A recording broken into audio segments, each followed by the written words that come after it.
Chapter 969. Of the three paths of heaven, earth, and man, the birth of humanity, the completion of Hongjun Tiandao was a source of boundless merit. The entire desolation roared. Nua's voice was enhanced by Hongjun Tiandao. Every corner of the desolation could hear Nua's voice. No matter where they were, what they were doing, and even those who were cultivating in seclusion, they were awakened. At the same time, all the other phenomena disappeared, or rather, were concealed. The only thing left was the mountainous amount of merit gathering above the desolation. For a moment, the entire desolation seemed to be bathed in yellow. A mass of merit descended from the nine heavens, like a heavenly pillar, and poured into Nua's heavenly gate. This was the merit of creating humans. Although it was not as good as Pangu's merit of creating heavens, it still had about 2 layers. After the merit fell, it was divided into 4. One of the layers flew straight to the Blood Sea, landing in the hands of Fong Qingshan and Mosquito Dowrin. This was the promise Nua had made when she borrowed the cauldron of heaven and earth. The other 2 layers were divided into 2, each landing on the cauldron of heaven and earth and the gourd vine. This was the merit of creating humans. The cauldron of heaven and earth was already a connate cardinal treasure. Although the merit was slightly refined, the changes were not significant. The gourd vine, on the other hand, had undergone earth-shattering changes. The gourd vine was one of the top 10 connate spiritual roots of the desolation, no weaker than the Bodhi tree or the peach tree. However, it had successively nurtured 6 connate spiritual treasures and had withered due to a lack of nutrition. However, a skinny camel was still bigger than a horse. Although the gourd vine had withered, it was still the best material for the desolation. With the enhancement of merit, there was no need to refine it at all. It had evolved into an acquired treasure of merit, the man-making whip. The attack of this whip was no weaker than a connate spiritual treasure. Its importance to the human race was no less than that of the Kongtong seal. In comparison, if the Kongtong seal could abolish the human emperor, it would be like the imperial jade seal of the future, the imperial orthodoxy. Although the man-making whip did not have such great power, it could restrain the entire human race. It didn't matter if you were a Renhuang or a sage. As long as you were a human, you would be suppressed by this thing. It was just like how the deity striking whip was a famous person on the investiture of the gods. The last one was about 7 layers long, and it landed directly on Nua. In an instant, Nua's weakened body, which had been drained of her heart's blood, instantly recovered. It had to be said that merit was a jack of all trades. It could heal wounds, comprehend Tao, refine treasures, and temper the body. There was nothing he couldn't do. It was just that using merit to heal injuries was a waste of God's gift. But who asked him to be willful with his merits? After recovering from his injuries, his cultivation base that was about to fall to the grand, heavenly, immortal realm began to skyrocket. Sage to be early stage, stabilization, intermediate stage, late stage, peak stage, half-step primordial chaos. In just a split second, Nua's cultivation recovered to the level of half-step primordial chaos. At this moment, he had only used up 20% of his merit points. The only pity was that Nua didn't manage to create a self-corpses, even though she was blessed with great merit. The remaining 5 layers of merit points continued to pour in and forcibly fused her primordial spirit with the primordial violet vapor, breaking the shackles. Endless insights surged into Nua's mind. She understood things that she didn't know before. The primordial chaos realm, which was originally shrouded in mist, was now open to her. Unfortunately, Nua had taken the path of becoming a sage. She had borrowed the power of Hongjun Tiandao and became a sage through merit, which was the weakest method. As a result, her realm had only reached the early stage primordial chaos. As for her combat power, it wasn't much stronger than before, except that she could borrow the power of Hongjun Tiandao and be immortal. However, her defense was very strong. After all, she had used so much merit points to become a sage and condensed the golden wheel of merit at the back of her head. Its power was not comparable to a connate cardinal treasure, but it wasn't too far off. When a sage achieved Tao, he completed Hongjun Tiandao. In the future, he would even represent heaven and earth to celebrate. Boom! In an instant, purple chi came from the east in the desolation. Heavenly flowers and golden lotuses surged. Spiritual rain fell continuously. Fairies danced, beasts worshipped, and heavenly sounds lingered. The scene of Hongjun becoming a sage was repeated, but the momentum was much smaller. After all, Hongjun was a candidate for Hongjun Tiandao and the first to become a sage.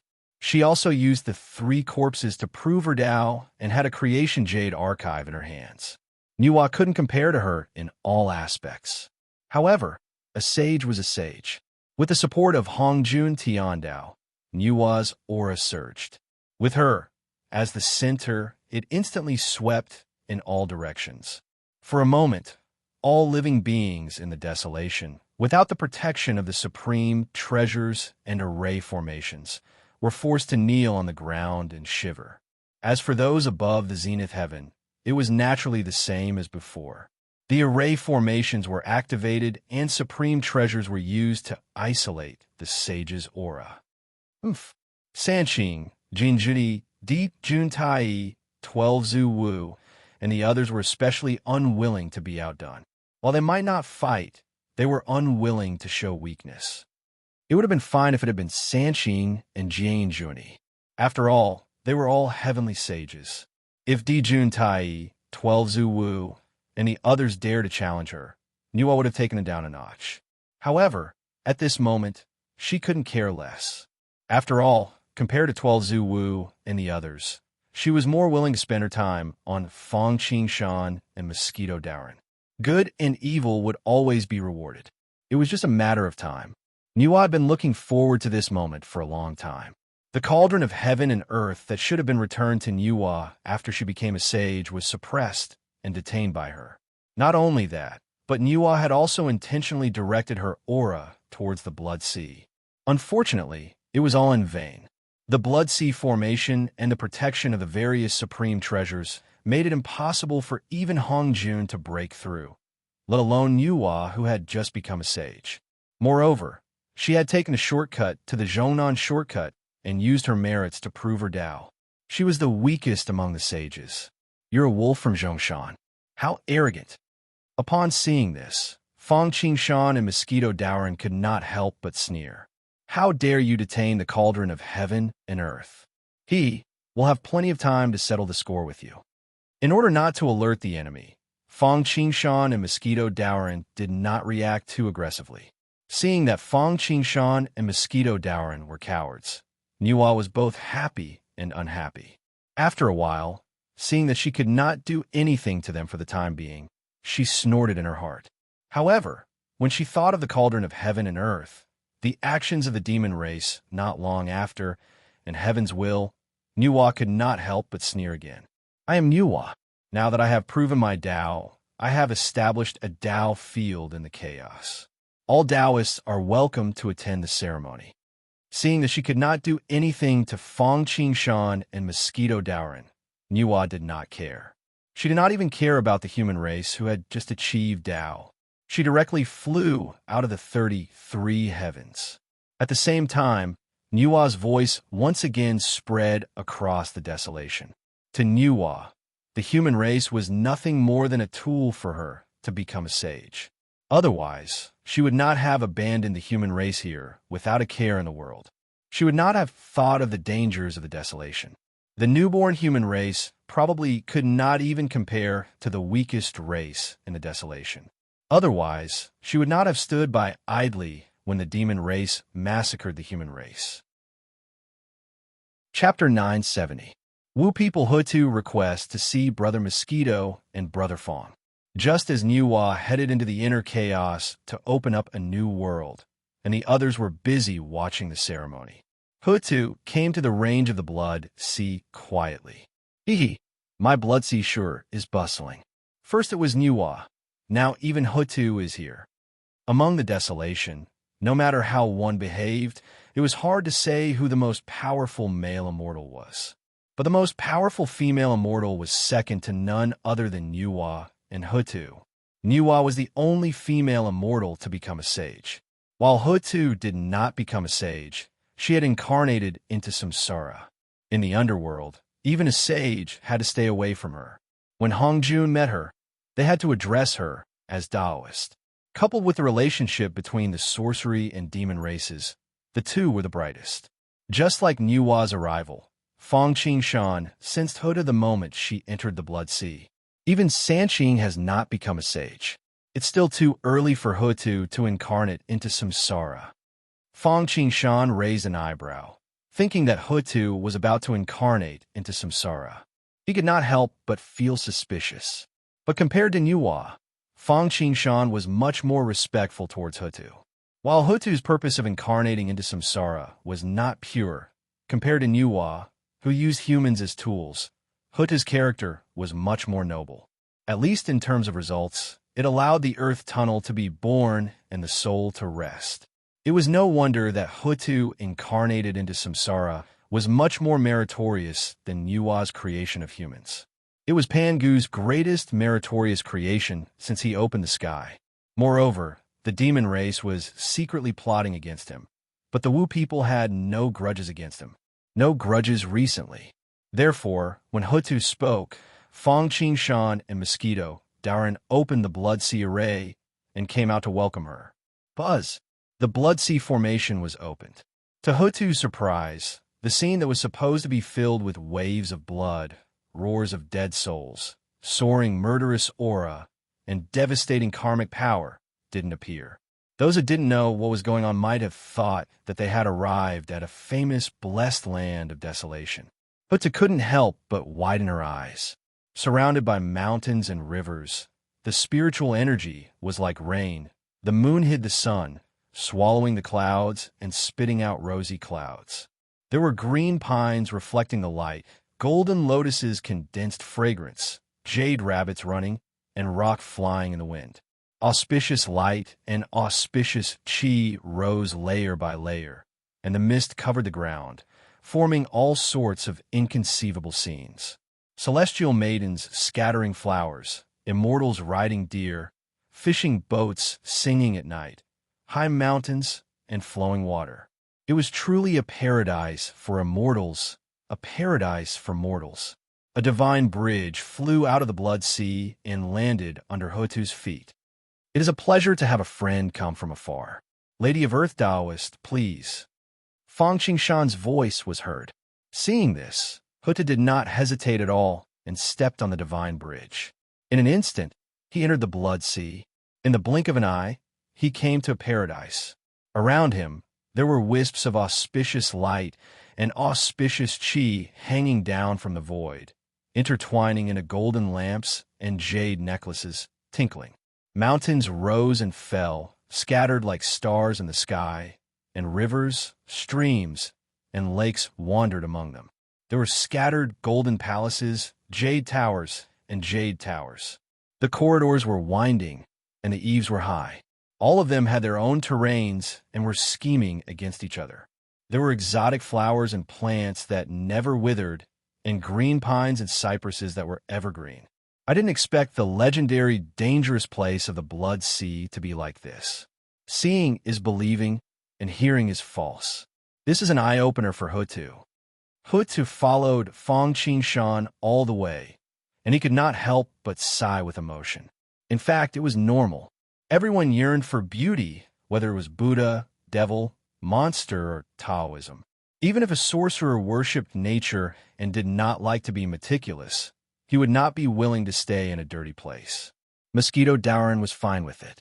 After all, he was born in the Blood Sea. However, Fang Qingshan was not willing to do that. Every day, he would see mountains of corpses and seas of blood, and hear the cries of ghosts and howls of wolves. Wasn't he just asking for it? In the past, when he was in seclusion or busy with other things, he didn't feel much when he stayed in the Hall of the Blood Sea. Now that he had a breakthrough in his cultivation, Fang Qingshan couldn't take it anymore. Therefore, he opened up a paradise in the Blood Sea. This Blood Sea seems to have an opportunity for me. While he was exclaiming, Hutu's heart pounded. It was as if there was something very important to him here. However, for some reason, it felt like there was a layer of fog covering it. It made it hard for him to see the flowers in the fog, or to see the moon in the water. Actually, it was because the time wasn't right, the opportunity wasn't here, and there was no one to guide him. Therefore, he couldn't turn into reincarnation. On the other hand, when Fang Qingshan saw Hutu's expression, he was even more confused. Is she really going to turn into reincarnation? After entering the paradise of the Blood Sea, they sat down according to the host and guest and chatted for a while. Unexpectedly, the two of them spoke at the same time. They looked at each other and smiled. Fang Qingshan originally wanted to test if Hutu was going to turn into reincarnation. Hutu had already suppressed his pounding heart. She didn't forget the real purpose of coming to the Blood Sea this time. The Taoist is a guest from afar. Hutu Taoist, go first. Fang Qingshan said with a smile. All right. Although Hutu was much kinder than the other ancestor of sorcery, he was, after all, an ancestor of sorcery. He liked to be straightforward, so he came straight to the point. Here's the thing. On behalf of the Wu people, I want to form an alliance with the Taoists to deal with the demon clan, Nuwa. I see. After listening to Hutu's words, Fang Qingshan suddenly understood. He had said that it was not the time to turn into reincarnation. It turned out that the Wu people wanted to form an alliance with him. The Wu people don't respect the Tao, don't respect heaven, don't fear earth, and don't worship Hongjun. In the whole world, we are almost completely isolated. And because of the treasure, the Taoist is almost the enemy of the whole world. We have the same experience, so we can be said to be natural allies. Moreover, the Wu people have the blood of Pangu. The Blood Sea is formed by the naval blood of the Godfather. We can be considered to have the same blood. The most important thing is that the demon clan and the Wu people are irreconcilable. The demon clan wants to deal with the Taoist. Nuwa is the saint of the demon clan. She is born to be on the side of the demon clan. She is the #1 enemy of the Wu people. And Nuwa has become a saint, but she hasn't returned the cauldron of heaven and earth. Her mind is clear. Seeing that Fang Qingshan was suddenly enlightened, Hutu didn't know what he was thinking about. But she didn't think too much about it. Instead, she told Fang Qingshan and Mosquito Darren honestly about the precondition and necessity of forming an alliance. Then she looked at Fang Qingshan and Mosquito Darren and said, although I know that the Taoist doesn't lack treasures, in order to show my sincerity, the Wu people have prepared a generous gift. As she spoke, Hutu turned her hand and took out a tray covered with a thin veil. When the veil was lifted, a fierce aura rushed toward them. Fang Qingshan and Mosquito Darren, who had been careless, instantly sat up straight and stared at the thing on the tray with bright eyes. They saw a broken black and white gourd lying on the tray. Although this thing was broken and seemed to be on the verge of breaking, no one dared to underestimate its existence. In terms of aura, it was even better than the top primordial spiritual treasures, the purple gold gourd and the immortal slaying flying knife, which Fang Qingshan had seen before. On it, Fang Qingshan even sensed the same aura as the thunderclap flag. Chapter 971. The black and white gourd had cracks on it, as if it had been destroyed. However, the aura was the same as that of the shocking thunder flag. Within the chaos, there was the aura of Du Tian. Dark lightning flashed from time to time. Black and white air currents intertwined to form a Tai Chi diagram, which firmly obliterated the lightning. This scene allowed Fang Qingshan and Yi Zichen to instantly guess the true origin of this object. This was obviously another treasure that had been destroyed by the great tribulation of creation and Dutian thunder. Chaos Soul Treasure. Fang Qingshan and Mosquito Darren looked at each other, then at Hutu. Although it was a question, it was very certain. That's right. Hutu did not expect Fang Qingshan and Mosu Tu to recognize it at a glance. She did not keep them in suspense, nodding and introducing. This is the Chaos Soul Treasure of the Life and Death Demon God. It's a pity that it was reduced in grade by Father during the Great Tribulation of creation and is no longer a Chaos Soul Treasure. It's equivalent to a top grade innate treasure. But if it can be repaired, it won't be a problem to regain the power of a Chaos Soul treasure. Life and Death Demon God was a high-level Chaos Demon God, on par with the Five Elements and Yin-Yang Demon Gods. The Life and Death Gourd was an offensive and defensive treasure. Black was responsible for death and offense. It could transform into the Dark Canopy, and anything shrouded by it would immediately lose their vitality. It could also transform into the Sword Chi of Death, and its attack power was even sharper than Pangu's banner. At its peak, it would not be inferior to the Thunderclap Spear. White was responsible for life and defense. It could transform into the Umbrella of Vitality, and its defensive power was even better than the Great Void Armor. It could also deprive the opponent of attack and convert it into vitality to strengthen itself. In other words, if it could not break through the opponent's defense in one go, it could exhaust the opponent to death.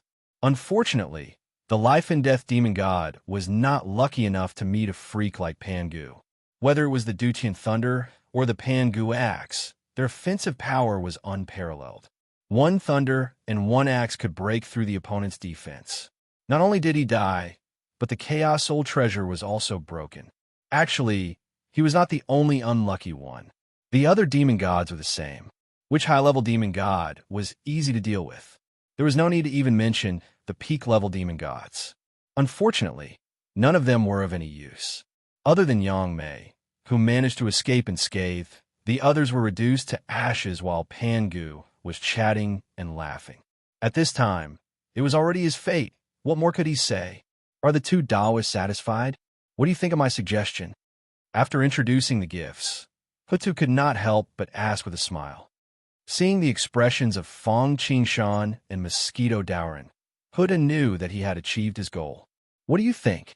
As expected, Fong Qingshan and Mosquito Dowren looked at each other and smiled. I think, not for the sake of the monks, but for the sake of the Buddha, we can't find a reason to reject this gift.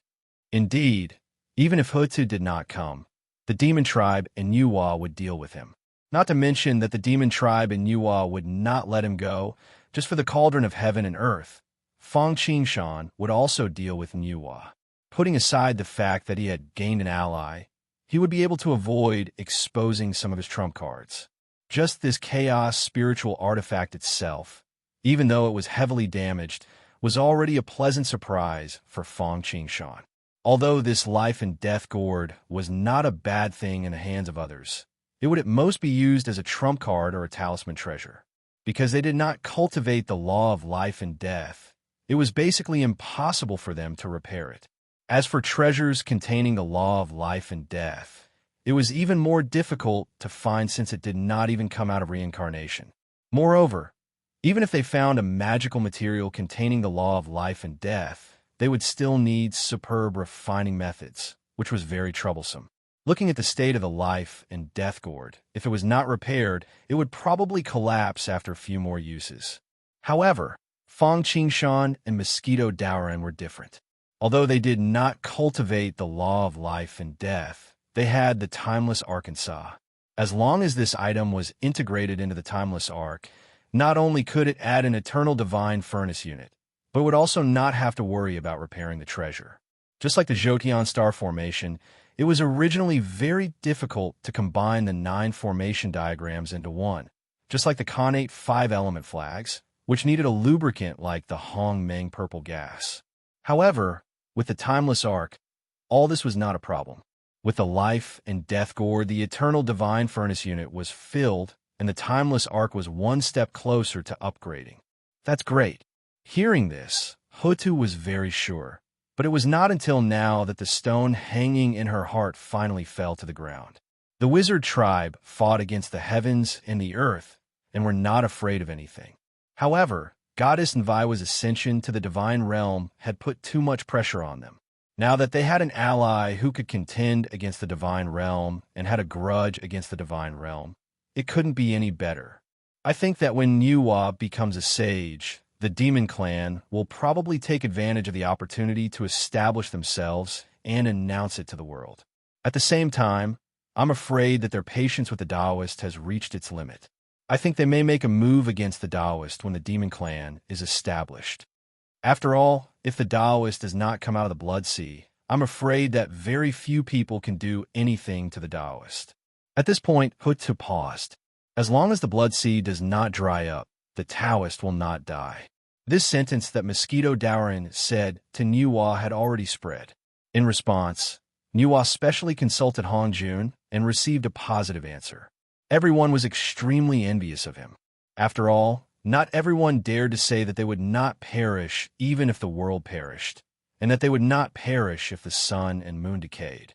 At the same time, they were secretly glad that they did not go to the Blood Sea. Otherwise, not only would they fail at the last moment, they would probably be exhausted to death in the Blood Sea. To plot against Fang Qingshan and Nuwa, they had to first lure them out of their nest. Otherwise, it would be very difficult to achieve their goal. After all, in the Blood Sea, Mosquito Dowrin was innately invincible. As for destroying the Blood Sea, not to mention whether it could be done, even if it was possible, it would be no different from seeking death. Perhaps before destroying the Blood Sea, they would first be struck by a lightning bolt from Hongjun Tiandao and turned into charcoal. Originally, Wu people, was also prepared to deal with the Demon Clan on the day they were established. Firstly, it was to catch them off guard. Even the Demon Clan would not expect us to take action at that time. Secondly, it was to establish our prestige. However, Nuwa became a sage, which disrupted all our plans. Therefore, we came to form an alliance with the Taoist. I wonder if the Taoist would be willing to take action with me, Wu people, on that day. After finishing his speculation about the Demon Clan's plan, Hutu told him about Wu people's plan. "How can the Taoist be sure that I can deal with Nuwa?" Fang Qingshan did not answer, but asked a question instead. In this regard, Fang Qingshan was a little puzzled. He did not expose the combat capability of the origin expert, but Hutu and others seemed to be sure that he could deal with Nuwa, which puzzled him. Upon hearing this, Hutu answered honestly. In the second lecture of the Purple Cloud Palace, the Taoist could contend with the chi power of Hongjuan's Daozu and was not at a disadvantage. This attracted the attention of my second brother. When he returned to the Pangu Hall, he used a treasure to help him deduce the Taoist. Although he did not deduce much, he also knew that the Taoist has the combat capability of the origin expert. After all, it was probably the only treasure in the desolation that could rival the Jade Archive of Fate. It was the Real Foundation that Pangu had left for the Wu people. The merit of creation and the three treasures of creation paled in comparison. Not to mention the foundation of this life. Pangu had not only left the Pangu Palace for the Wu people, but also many broken spiritual treasures of chaos. This could be seen from the gifts that the Wu people had taken out to show their sincerity. Although it was only a broken spiritual treasure of chaos, it was still a spiritual treasure of chaos. It might not be comparable to a primordial supreme treasure, but it was not inferior to the top 10 primordial supreme treasures of the desolation. In fact, this was not surprising at all. The near staff of Emperor Jiang, Gongong's broken jade hook, Xing Tian's morning axe, Hui Sun's shooting bow, and so on were enough to amaze people. It was just that no one thought in this direction. Of course, the most important thing was that Hutu was the key to the reincarnation. It was related to the birth of the Earth Tunnel. Even Hongjun Tiandao dared not go too far before she had the reincarnation. After all, in the desolation, apart from Hutu, only the sages could fulfill the conditions of the reincarnation. Hutu was merciful, but if it were not for her father's mission and leaving a way out for the Wu people, she would not have sacrificed herself at the critical moment of the great war of sorcery and demon. Not to mention the selfish saints. Asking them to sacrifice themselves for the sake of the greater good was something that they should not even think about. As long as the sages were alive, the thieves would not stop. Okay, then we'll wait for the day the Demon Clan is born, and then we'll act together. Fang Qingshan gave a definite answer. Okay, then I'll go back and inform my brother, and then get ready. Hearing this, Hutu did not hesitate. She turned around and was about to leave. Wait! At this moment, Fang Qingshan stopped Hutu. He suddenly thought a serious problem. In theory, the Wu people had the means to fight against the Demon Clan and the sages. It was not those spiritual treasures, but the great formation that the Wu people relied on to dominate the world, the great formation of divine beings killing. This was one of the three ultimate formations of the desolation. Even ordinary sages were no match for it. In the original trajectory, the reason why Hutu turned the reincarnation at the critical moment of the Great War of Sorcery and Demon was, apart from other reasons, also related to the sage's calculations. Because compared to the great formation of the Jotian star, the great formation of divine beings killing was more powerful and faster to set up. Moreover, because the 12 Zhu Wu had reached the peak of the sage-to-be, the real body of Pangu that they summoned was a threat to the sages. In theory, before the demon clan showed the great formation of the Jotian star, they should not be in a hurry to find allies. What's wrong? Hutu asked. Taoist, what else do you want? Taoist Hutu, if I may ask, how is the practice of your formation going? Fang Qingshan asked tentatively. Formation? What formation? Hutu asked back, a little confused. The Wu people had always believed in the principle that fists were the most powerful. If they could solve the problem with fists, they would not use other means. The so-called 100 arts of cultivation and the like were almost out of reach for them. It turns out that they really have not comprehended the great formation of divine beings killing. Fang Qingshan could not help but slap his forehead. The demon clan had already comprehended the great formation of a Jotian star. If the Wu people did not have the great formation of divine beings killing, even if he stopped Niuhua, he would probably suffer a crushing defeat. He did not want to expose too many of his means. As for why Fang Qingshan knew that the demon clan had comprehended the great formation of the Jotian star, it was because they had the formation map of the Jotian star. As soon as the formation appeared, the formation map reacted. Taoist, do you know that apart from the sage Niuhua, the East Emperor Tai, the Bell of Chaos, and so on, the demon clan also has a clan guarding formation, the Jotian star formation? Seeing that Hutu was confused, Fang Qingshan said slowly, the Jotian star formation? Hutu had never heard of it, but she knew that Fang Qingshan would not speak without thinking. Besides, he had said it so solemnly, so her expression became serious. That's right. Fang Qingshan nodded. The Desolation clan has three ultimate formations, all of which can defeat the strong and fight against the sage of the origin with the power of the weak. Hearing this, Hutu was shocked. They knew very well how powerful a sage was. Without using the palace of Pangu, although Pangu had left many means, they could at most cause some trouble for the sage, but they could not fight against the sage. Chapter 973. As such, Zhu Wu wanted to seek out Fang Qingshan and Mosquito Daoran to form an alliance. He did not even hesitate to offer an ultimate treasure. He even played the emotional card. They had originally thought that Fang Qingshan was already an anomaly. However, he did not expect that there would be someone in Desolation who could fight against a primordial chaos saint without a primordial chaos body. Furthermore, this person was his enemy. Could the demon clan's Jotian star array be one of them? Hutu suddenly thought of Fang Qingshan's previous words. Her face suddenly darkened, and her heart sank to the bottom. Although it was a question, her tone was very firm. She remembered that during the second lecture of the Purple Cloud Palace, in order to resist Daozu's coercion, Fang Qingshan had not only displayed the innate 5-direction flags, but he had also taken out a starry catalog at the end. Hutu didn't know what it was before, but now it seemed to be the Jotian star formation. Did the Taoist use the Jotian star formation to resist Daozu's coercion? How could Fang Qingshan's trump card become the demon clan's protective array? Hutu said what was on her mind. Although it was not a question, she still asked straightforwardly. Not bad. Fang Qingshan understood the meaning behind the melody and nodded his head as he explained. Obtained the Jotian star array by chance. The demon race's array formation was deduced by Hongjun Tiandao using the book of Luo River diagram and the primordial starry sky. The Taoist wouldn't think that I told them, would he? I can't support the enemy like that. Hearing this, Hutu realized that the conflict between Fang Qingshan and the demon tribe was not smaller than that between them and the demon tribe. She immediately smiled apologetically. Fong Qingshan waved his hand and continued. You're not unfamiliar with the other two formations either. One of them is the immortal slaying sword formation.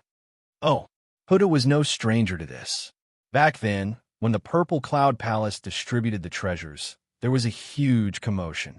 It was easy for her to understand why a sage could set up a formation that was not the unbreakable fairy slaying sword formation of the four sages. But at this moment, she was not in the mood to care about these things. They had originally thought that the demon clan only had one more sage, Niuhua, so they had come to invite Fong Qingshan. However, he did not expect that apart from Niuhua, the demon clan also had the Jotian star formation, which had the combat power of a primordial chaos cultivator. All his efforts were in vain. For a moment, although Huta wasn't disheartened, he was a little dispirited. After all, even if Niuhua was stopped by Fong Qingshan, the demon race's Jotian star formation was not something they could deal with. Sigh. Thinking of this, Huta could not help but let out a heavy sigh. She looked up and saw that Fong Qingshan and Mosquito Dowrin were calm and composed, looking at her with a faint smile. Huta was stunned at first. Then, she thought of Fong Qingshan's last question. How's the practice of your formation? How's the practice of your formation? How's the practice of your formation? These words reverberated in his mind like a curse, lingering in his mind for a long time. Could it be that the Wu people also have a formation that is comparable to the Jotian star formation?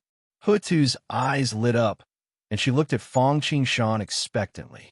That's right. The last formation is the clan guarding formation of the Wu people. It's called the Divine Beings Killing Formation. Upon seeing Hutu's expression, Fong Qingshan did not keep her in suspense and said straightforwardly, the Divine Beings Killing Formation? Hearing this name, Hutu, who had been indifferent, suddenly became spirited and her heart palpitated. It seemed that this name had a great relationship with her and the Wu people. It was very important to her and the Wu people. The Divine Beings Killing Formation is the foundation that Pangu left to the Wu people, second only to the Palace of Pangu. Fong Qingshan explained slowly. This formation was set up by the 12 Zhu Wu, and it can summon the real body of Pangu. The higher the cultivation of the 12 of you, the more powerful the real body of Pangu will be. If possible, it is even possible to summon the real body of Pangu. Really? Then where is this formation? Huda was so excited that her heart was beating like a drum. If it were someone with a lower cultivation, his blood would have flowed backward and his body would have exploded. Holding back her excitement, Hutu asked hurriedly, It's so far away, yet so close. Fong Qingshan said with a smile, So, it's in the hands of the Taoist. Is it recorded in the inheritance of the Godfather that the Taoist got? Hearing this, Hutu guessed. Then, with some expectation and some embarrassment, she asked tentatively, I don't know if the Taoist can pass this formation to us. Don't worry, we won't take it for free. We can trade it with treasures like the life and death gourd. No. Although Fong Qingshan did not know how Hutu and the others knew that he had got the inheritance of Pangu, he still raised his finger and shook it. As soon as he said this, Hutu was like a deflated balloon. If it were other Zhu Wu, he would have thought of snatching it. After all, this formation was related to the survival of the Wu people. At the moment of life and death, there was no reason to talk about reason. As for the fact that they had mocked Niuhua for being arrogant when she asked for help, they did not care at all about such a face-slapping thing. However, Hutu was kind-hearted and knew that she could not force it. After all, this formation could fight against a sage without the mixed essence body. One could imagine how valuable it was. If they were willing to trade, it was friendship. If they were unwilling, it was their duty. It was just that they could not help but feel a little regretful. Seeing this scene, Fong Qingshan and Mosquito Dowrin could not help but secretly nod. Then he smiled. There's no need to trade this formation with me at all, because it's in your hands. Ah, it's in our hands? Hutu raised her head and let out a cry of surprise. The Taoist must be joking. The surprise came so suddenly that she could not believe it. Why would I joke about such a thing? Fong Qingshan smiled and shook his head, then pointed out. The Taoist will know when you go back and take a good look at the inherited memory. Little sister, what's wrong? Are you okay? In Pangu's hall, looking at Hutu's nervous expression, she was sometimes ecstatic, sometimes depressed, and sometimes suddenly enlightened. The Zhu Wu were worried and angry, thinking that she had suffered a blow in the blood sea. Humph, I've given you face, but you don't want it. Do you think the Wu people are afraid of you? Did Fong Qingshan or Mosquito dour and humiliate you? Damn it, you're courting death. This is ridiculous. Little sister, don't be sad. I'll go and kill him now. Hutu came back to her senses when she saw her furious elder brother and sister. She hurriedly stopped them and pouted coquettishly. Oh, what are you thinking? Fong Taoist and Mosquito Taoist have agreed. Then what are you doing? Xianming asked, puzzled. It's like this. Hutu hurriedly told them what Fong Qingshan had said and the great divine being's killing formation. Hearing this, everyone was shocked. They did not expect that they would be begging for food with a golden bowl. They were sitting on a treasure mountain without knowing it. Chapter 974. All along, Zhu Wu felt that the most precious thing that Godfather had left him, apart from the Pangu Palace and Pangu's heart, was the Pangu body-tempering art and the sky-splitting axe technique in his inherited memory. As for the other chaotic spiritual treasures and other inheritances, the Wu people did not care about them. Actually, it was true, because Panga Hall was the foundation of their existence, their last path of retreat. The Pangu's heart was the driving force of the Wu people. With it, the Wu people could thrive. Otherwise, the Wu people would only have 12 Zhu Wu and dozens of Grand Magi. As for the Pangu body-tempering art, it was the Tao, the foundation, and their hope to break through to the primordial chaos realm. The sky-splitting axe law was a Tao protection technique and a means to survive. As for the other things, Zhu Wu knew that they were precious, but they were really not that useful to Zhu Wu. For example, the life and death gourd that Hutu had given him not long ago did not cultivate the life and death law, and there were no divine materials containing the life and death law. In addition, there was no principal spirit. Even if it was used as a talisman treasure, its power could only be exerted at most 70%. The other inheritances in his inherited memory were naturally the same. Therefore, Zhu Wu could not be blamed. Without a principal spirit, they could not comprehend the Tao and could only take the path of body tempering.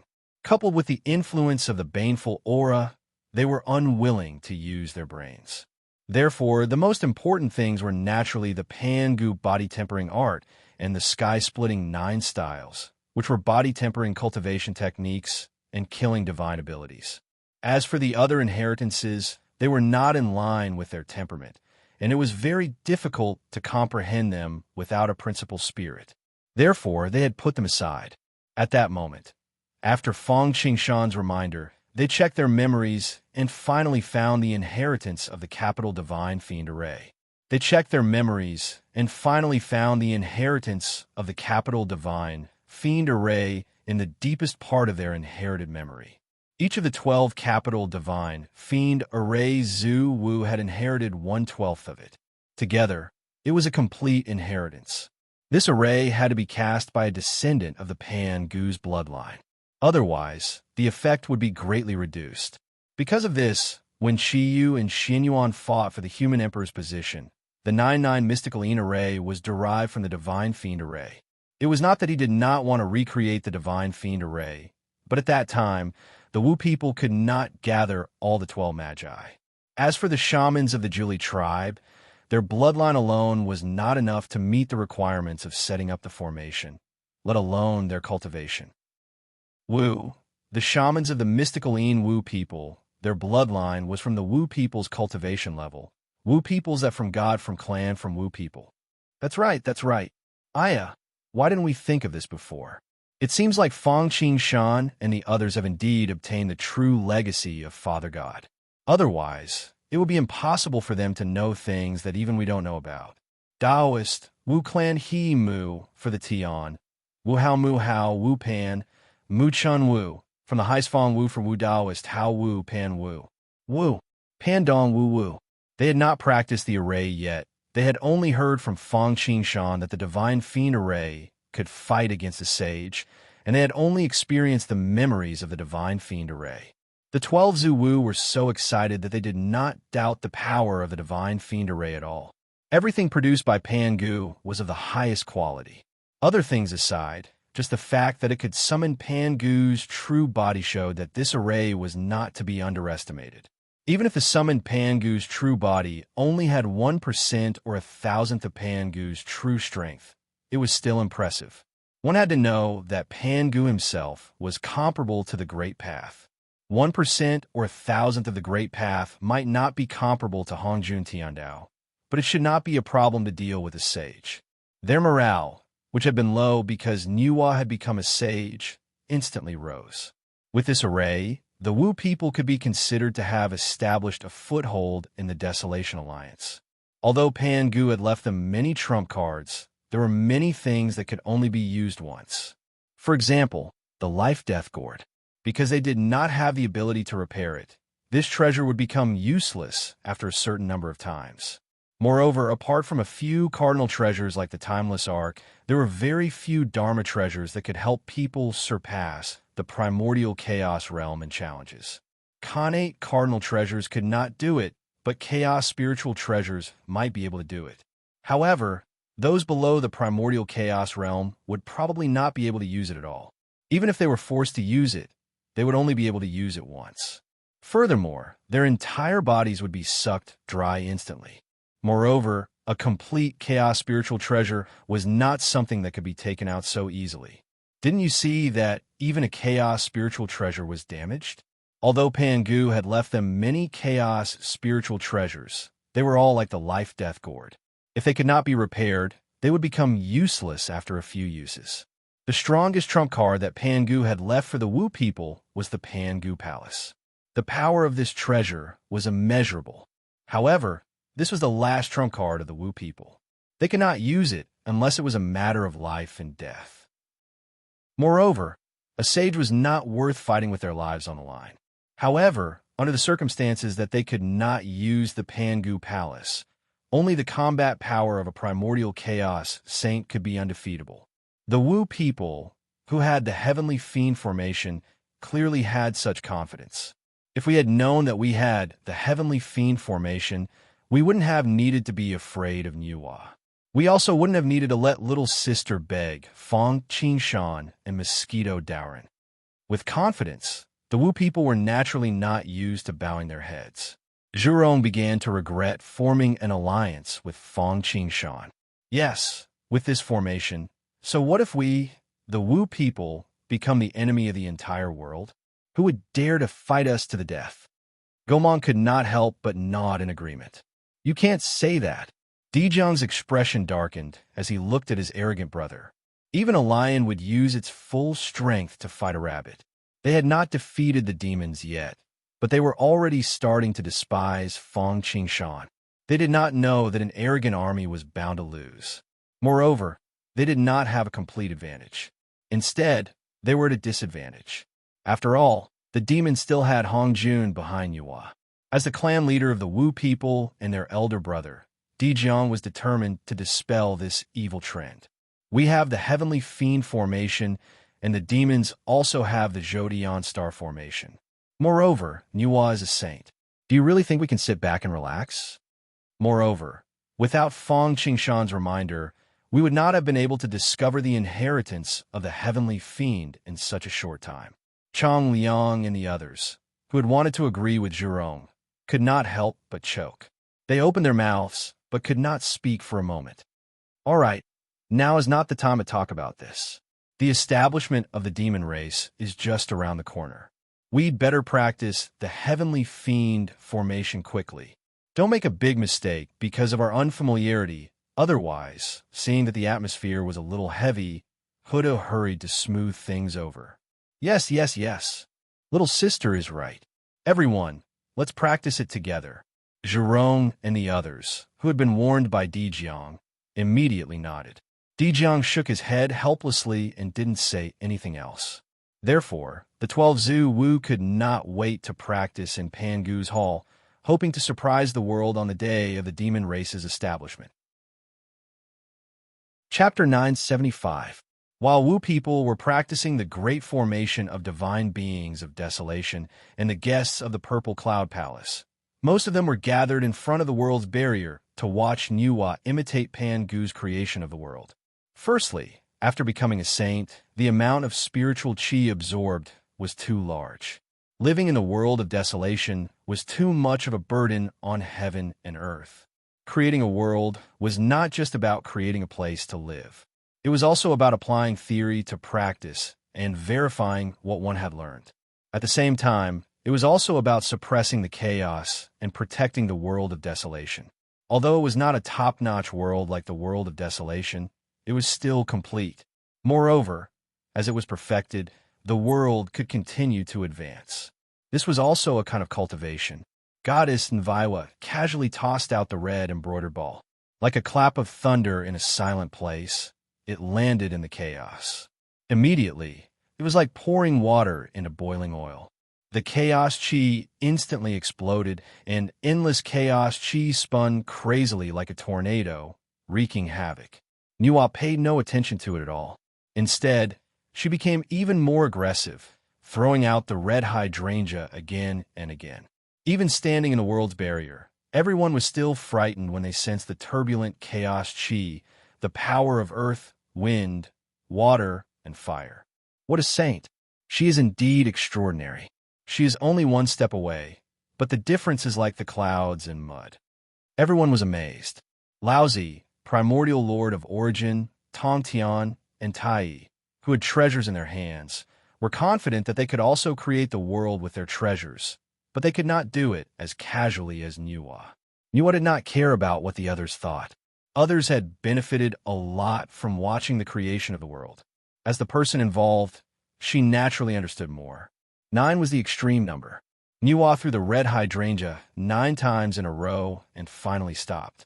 At this moment, the chaos chi dispersed, and a new world appeared in front of everyone. It was just that this new world had nothing to write home about. It was empty. Other than its size, there was nothing good about it. More importantly, it was like a pavilion in the sky, extremely illusory. Yin and yang energies, earth, fire, water, and wind wreaked havoc in it, causing the entire world to be in turmoil. It seemed like the world could be destroyed at any time, and chaos would return. Upon seeing this, Nuwa flicked her sleeve, and a painting flew out and slowly unfurled. There were mountains, rivers, the earth, the sun, the moon and the stars, birds, beasts, insects, fishes, flowers, and trees. It was a vast universe where boundless spiritual energy gave birth to a myriad of living beings, yet all of them were between life and death. This treasure was the most powerful mountain and river map of the grand ancestor Yin Yang, apart from the Taiji painting. Later, when the Purple Cloud Palace divided the treasures, it was given to Nuwa by Hongjun. With this treasure, he could sort out the world. For a time, the Yin and Yang energies gradually separated. The Yang energy rose and transformed into the sky, while the Yin energy descended and condensed into the earth. Earth, fire, water, and wind calmed down and returned to their respective positions. For a moment, the 4 symbols represented the 5 elements, and the 5 elements gave birth to the 8 trigrams. At this point, the creation of heaven and earth could be said to be a success. However, Nuwa made another move. With a flick of her finger, a large cauldron flew out and landed in the middle of the world, suppressing the entire world like Mount Buzhou. For a moment, the world was completely formed. The cauldron of heaven and earth. It was the cauldron of Fang Qingshan that Nuwa had detained. In order not to alert the enemy, Fang Qingshan did not take it back. In order to confuse Nuwa, he even let her refine a part of it, leaving only the core area. Nuwa had never obtained a primordial supreme treasure before, so she did not take it seriously. She thought that as long as she had enough time, she could completely refine it, so she did not suspect anything. Seeing this scene, Sanxing and the others showed a trace of complicated expression. There was some jealousy, but also some disdain. They were jealous because the cauldron of heaven and earth was a primordial supreme treasure. Why did Sanxing feel superior? in addition to their identities. It was because they each had a supreme treasure in their hands. As for disdain, it was because Niwa, as a saint, went back on her words and lost face as a saint. As for the others, including Juanti, they were only left with jealousy. This was especially so for Juanti and Juanti. After all, there were few treasures in the West, especially treasures that could suppress destiny. Of course, in addition to jealousy, there was also a hint of schadenfreude. Of course, this was directed at Fong Qingshan and Mosquito Dowren. Instead of worrying about scarcity, they worried about inequality. Mosquito Dowren and Fong Qingshan both had supreme treasures, but they did not have absolute strength. How could they not be envious and jealous? Naturally, they were happy that he was unlucky. It had to be said that the human heart was so dark. Feeling the gazes of the crowd, Niwa did not care at all. Although Sanqing looked unruffled, if they were in his shoes, they would probably make the same choice as her. However, the desire of Juanti and Juanti made Niwa want to rope them in. Firstly, the two were destined saints and would become saints sooner or later. Their status was compatible with her. Roping them in could fight against Sanqing. After all, although she became a saint first, she was a woman and alone. She could easily be suppressed by Sanqing. Wu people could think of an alliance between Fong Qingshan and Mosquito Dowren to fight against the demon race in Niwa. Naturally, Niwa could also think of roping in Juanti and prepare for a rainy day. Most importantly, they were good helpers in dealing with Fong Qingshan and Mosquito Dowren. Firstly, the West lacked treasures, and Fong Qingshan had more than one primordial treasure. Secondly, the West and the Blood Sea had a karma of the Hong Meng immortal qi. Although Daozu had resolved the enmity, the one who benefited was Juanti and Juandi.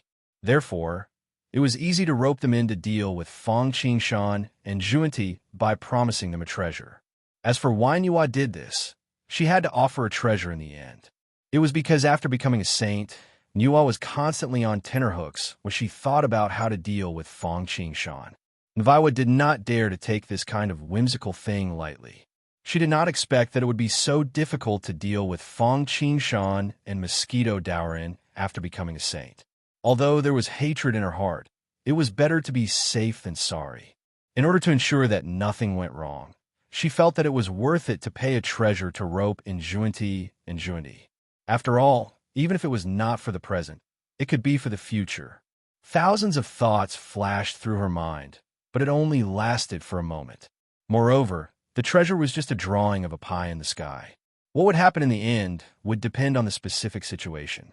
Heaven and earth had completely stabilized, but there was nothing but emptiness. There were not even the most basic mountains and rivers. It looked like a magnified space. This was naturally unbearable for Niwa, who had achieved Tao through the power of creation. Act, Niwa called out softly. A milky white pillar of nomological light shot up into the sky, and the light enveloped the entire newly formed world. Mottled spots of light sprinkled down, and in an instant, the world changed. Countless mountains rose from the ground, and countless rivers flowed slowly. Mines, underground fire, sun, moon, stars, rain, dew, lightning, wind, snow, mist, frost, and all kinds of phenomena appeared. There were even dragons, phoenixes, turtles, tigers, apes, cranes, rabbits, deer, and other living creatures. Chapter 976. Looking at a place that was even more barren than the barbarian land, it could not even be described as barren, because there was originally nothing here except for the raging laws and profound meanings. But in an instant, it had become like this. Everyone could not help but sigh. Although even mixed Yuan sages could do this, not everyone could do what Niwa did. Taoist ladies have come from afar to attend the ceremony. Niwa is very grateful and would like to share some of her insights and experiences with you Taoist ladies. Goddess, please be merciful. Hearing that Niwa was going to preach, everyone who had already benefited a lot from the sky-splitting event was naturally overjoyed. Even Sanqing and the others were no exception. After all, they could learn from other people's experiences. In any case, Niwa was now a sage, and her experiences were of great use to them. A sage's Tao preaching was naturally extraordinary. Although Niwa could not be compared to Hongjun, she had her own unique insights, especially in the Tao of creation. Perhaps even Hongjun could not compare to her. Sure enough, there was a difference in understanding the Tao and specialization in the field. Niwa imitated Hongjun's Tao preaching once more. Because of the Purple Cloud Palace's refusal to preach, the guest's cultivation speed, which had gradually slowed down, took another leap. This time's Tao preaching will end here. I hope I can be of some help to you Taoist ladies. After an unknown period of time, Niwa stopped. Thank you, goddess. Everyone came to their senses. Although they felt a little regretful, they were already used to it after experiencing the Purple Cloud Palace's 3 preaching sessions. Therefore, although they were reluctant to part with the feeling of listening to the Tao, they still got up and bowed to Niwa to express their gratitude. Even Sanqing and Zhuani were no exception. Goddess Nviwa naturally accepted the greetings of others, but she turned sideways and accepted half of the greetings from the 5 people of the 3 pure ones. After watching the heaven-opening ceremony and listening to the saint's Tao preaching, everyone dispersed after the song ended. Naturally, everyone returned home. Niwa stayed in the Imperial Snail Palace to consolidate the cultivation that she had just broken through. Other than Dijun Tai, who had something to discuss with Niwa, the others were stimulated and couldn't wait to return to cultivate. However, halfway through the journey, the guide Juanti returned to the Emperor of the Sky. At this moment, there was a handsome little boy waiting for them. Seeing that they had returned, he immediately led the 2 of them to Imperial Snail Palace. That little boy was the manifestation of the Khanate spiritual pearl. In the future, he would reincarnate and become a disciple of perfected Tai of Chan School. He would become the vanguard of the God Conferment and the great God spiritual pearl of the 3 seas meeting, Neza. As for receiving Zhuanti and his companion, what was going on? Actually, it was very simple. Didn't Niwa see that they coveted the heaven and earth cauldron? Therefore, for the sake of one more person, one more portion of strength, to rope them in so that they would not be isolated and helpless in the future. Therefore, after the Tao preaching ended, she sent a voice transmission to ask them to leave and return quietly. She had something to discuss. Greetings, Your Highness, Dijun, and the 2 Taoists. After entering the Imperial Snail Palace, the guide bowed to Zhuanti. Dijun Tai returned the bow, and Niwa accepted half of the bow. May I know why you called us back, Your Highness? Although the guide was the backbone, the diplomatic matters were basically handled by Zhuani. Without any small talk, Zhuani went straight to the point. It's like this, Niwa didn't hide anything. She straightforwardly stated her purpose and then asked. Then she asked, what do the 2 Taoists think? This, the guide, Zhuanti, was naturally very tempted when he heard that. They were different from Sanqing. Sanqing was able to sit on the sidelines because they were the descendants of Pangu. They were born with great merit, great luck, and controlled great treasures. The 2 brothers were different. If not for Hongjun owing the Western sect great karma, the sage position would not have been theirs at all. However, they also knew that there was no such thing as a free lunch in the world. They could not wait to monopolize such a good thing. So how could they share with others? Moreover, they had given them a temptation that they could not resist. Those who did not know would think that it was a trap. Therefore, the guide, Zhuanti, was a little cautious. Actually, they cannot be blamed. Those who were unaccountably solicitous were hiding evil intentions. The 2 Taoists do not have any doubts. Niwa saw the way the guide, Zhuani, and immediately knew what they were worried about. She did not hide anything because this was an overt plot. Even if she knew that Fong Qingshan and Mosquito Dowren were not easy to deal with, if it were that simple, Niwa would have done it herself. Why would she need to use a treasure? However, whether it was because of the karma between them and the Blood Sea, or for the treasure in Fong Qingshan and Mosquito Doran's hands, they could not refuse. The 2 Taoists are destined to be sages, immortal and indestructible. Even if I want to plot against you, I would not look for you. Otherwise, wouldn't I be asking for trouble in the future? Hearing this, the guide, Zhuanti, could not help but nod subconsciously. That was the truth. Sages were immortal, so they placed a lot of importance on their reputation. Future battles would also be controllable. During the Battle of God's Investiture, the primeval Lord of Heaven shed all pretense of cordiality. In the end, he was punished by Hong Jun and had to take the fallen sage elixir. Seeing that the guide, Xuanti, did not refute, Niuhua continued. As for why I looked for the two Taoists, in fact, I wanted a rope in the two Taoists. After all, the Sanxing is one. Even if they are both sages, they give me too much pressure. Moreover, Fang Qingshan and Mosquito Daoran are not so easy to deal with. Niuhua did not lie because there was no need. Moreover, the guide, Xuanti, was not a fool. Not only would lying be useless, but it would also make others laugh at him, look down on him, and make him a laughingstock. All right, since Her Highness has already spoken to this extent, if we two brothers were to say anything more, wouldn't that be giving us face, but refusing it? After listening to Niuhua's explanation, the guide, Xuanti, looked at each other and immediately agreed. Now that things had come to this, everyone was naturally happy. The crowd discussed the timing of their attack, then dispersed. The guide, Xuanti, naturally returned to Spirited Mountain. When Dijun and Tai returned to the sun, it was unknown whether it was because Niuhua had become a sage, the demon race was prospering, and their luck was soaring. Dijun actually sensed a place chosen by the heavens. After using the book of the Luo River diagram to deduce, he was instantly overjoyed. Since the second lecture of the Purple Cloud Palace, the demon race had been planning to establish a clan system. Unfortunately, everything was ready except for the east wind.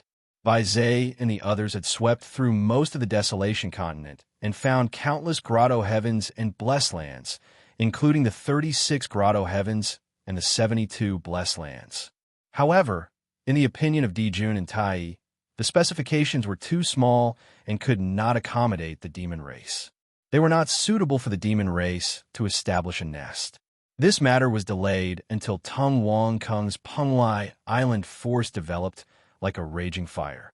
Fang Qingshan used the primordial violet qi and almost broke through to the primordial chaos realm, causing them to fall short of success. Now, even Niuhua had become a sage. If they did not hurry up and plan to let Sanxing and the others also become sages, things would be very bad. However, the nest was related to the demon race and could not be neglected. In this regard, Dijun and Tai were so worried that they almost suffered qi deviation. Chapter 977. When the time came, heaven and earth would work together. Now that Niuhua had become a saint, the demon clan could rise to the top and dominate the world. With the blessing of fate, they finally found a suitable place. Dijun and Tai could not wait to go to the top of Mount Buzhou. Yes, the entrance to the heavenly court, which was about to be born as the nest of the demon clan, was the place where Fang Qingshan had reached the top. Sure enough, there were some things that couldn't be found until the time was right, and if it wasn't fated. As the first person to reach the top, Fang Qingshan also wanted to take this place for himself. Just like the Purple Cloud Palace rush cushion, even if he could not get his way in the end, it would not be a problem to get some benefits in exchange. Unfortunately, man proposes, God disposes. At the peak of Mount Buzhou, Fang Qingshan had looked around carefully. He had searched every inch of land and every inch of space. However, he could not find it even after digging 3 feet into the ground. Of course, it was also because Fang Qingshan's cultivation had broken through and he had obtained the complete mark of creation. He felt that he could not enjoy fate to the fullest. If he got it, he would be lucky. If not, it was fate. He did not force it. Otherwise, there might have been a slight possibility. However, Dijun and Tai did not have to go through so much trouble. He was indeed the chosen one. As soon as he arrived, the heavenly court immediately showed itself. This treatment was different from other people's lives. Indeed, what is in one's life must be obtained, and what is not in one's life should not be forced. Rumble. Strange phenomena appeared at the top of Mount Buzhou. The heaven and earth shook. The movement was so great that the entire desolation knew about it. It was no less than the movement caused by Niwa becoming a saint. After all, this was the center of the three realms, the heavenly realm of the three realms, where the celestial Thearcha's authority was. Below, it was the heavenly pillar, Mount Bujo. It seems to be coming from the direction of Mount Bujo. Could it be that Sanqing and the others have become saints? I don't think so. If Sanqing became a saint, there should be purple chi from the east. His merits will shine, and he will be under pressure. But if he's not becoming a saint, why would there be such a huge commotion? Have you forgotten how Mosquito Dauren gathered the souls of the dragons and phoenixes? One eventful time. Things are happening one after another. I can't even find a quiet place. Regardless of what the living beings of desolation thought, Dijun and Tai he had already predicted that the heavenly courts was the most suitable place for the demons to stay. They had already imagined how grand the heavenly courts would be. However, when they saw it with their own eyes, they couldn't help but feel ecstatic. All they wanted was a big river, but reality gave them a vast ocean. Seeing is believing, and seeing is far better than hearing. The heavenly court was the core hub of the entire desolation. In terms of geography, size, blessing, and other aspects, there was almost no one in the entire desolation that could compare to it. Even Kunlun Mountain couldn't compare. After all, the 33 heavens were the future heaven realm of the three realms. It was on par with the Earth Immortal realm, where the 4 seas of the Desolation continent were, and a Netherworld realm, where the Reincarnation Blood Sea was. Although Kunlun Mountain was good, it was only the core of the Earth Immortal realm. Speaking of which, this place was not only close to Mount Bujo, but it was even closer to the primeval galaxy. After all, Mount Bujo was only connected to the heavens and the earth. After all, its main body was in the Earth Immortal realm of the Desolation continent, and the primeval galaxy was considered to be in the heaven realm. Stars shone. Where the North Star and the Big Dipper star met, there was a gate. It was like the gate of heaven, suppressing heaven and earth. If Fong Qingshan saw this gate, he might even think that it was the gate of eternal life standing there. Of course, this gate might not be comparable to the gate of eternal life in essence, but as the hub that connected the two realms, in terms of aura, it was not comparable to the gate of eternal life, but it was not inferior to the gate of immortal slaying. There were tens of thousands of golden lights, rolling red rainbows, and thousands of auspicious chi spewing purple mist. Dark green, made of colored glass, bright, made of precious jade. This was the southern heavenly gate that connected the 33 heavens and the Desolation continent. Before entering the 33 heavens, the southern heavenly gate alone gave people an extraordinary and indescribably noble aura. Looking at the entire Desolation continent, even Daozu would not be so rich as to use a spiritual treasure that was comparable to a top-notch primordial spiritual treasure as the Mountain Gate. Of course, it was also because they did not want to, because this kind of superficial work was of no use to Daozu. Guarding the southern heavenly gate was equivalent to blocking the entrance to the 33 heavens. It was really like one man holding the pass against 10,000 men.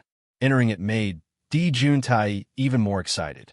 For a moment, the two of them felt like Granny Lu entering the Grandview Garden. This was not because Di Juntai was inexperienced. It was because there were no decorations like the Heaven Realm in the entire Desolation continent. Even the Crystal Palace of the Dragon Clan, at its peak, paled in comparison to it.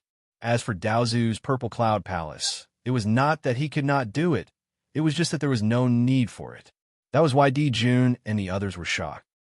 There were a few huge pillars on the walls, on which a golden-scaled, brilliant sun red beard dragon coiled.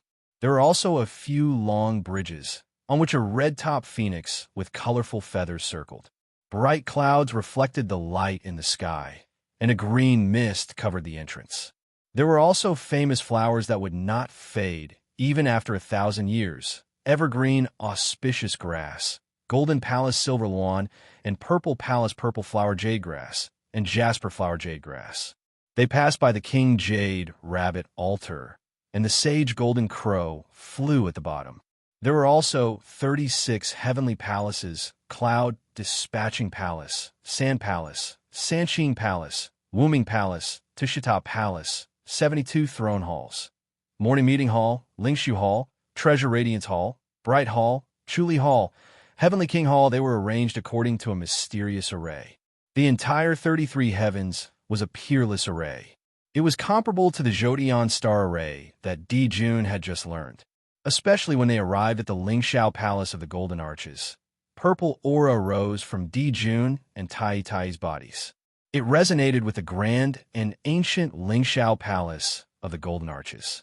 The two's cultivation level that had stagnated due to being busy with the monster race actually increased by a lot.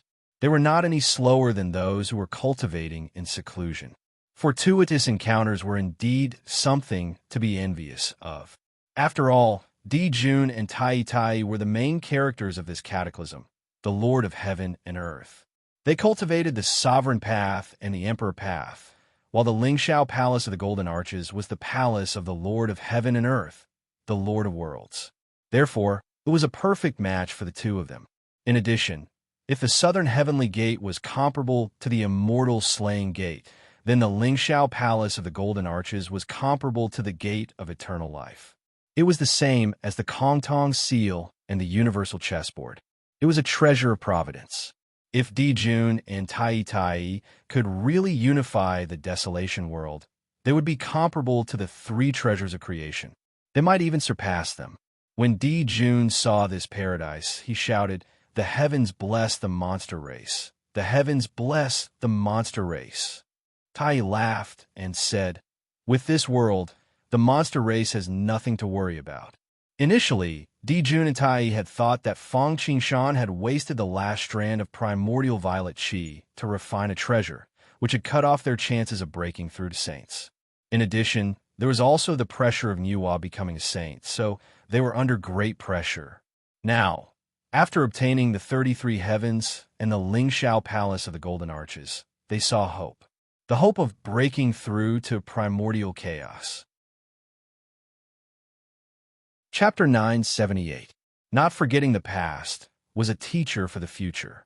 With the lessons learned from the mistakes of the Dragon and Phoenix clans, why did Di Jun still insist on establishing the Demon Clan and fighting for supremacy in the Desolation world? The main reason was still the Great Path. They were not Sansheen. They did not have the legacy of Pangu. They did not guide Juani. Daozu owed them karma. Similarly, they were not Niwa, who did not have great merit to do.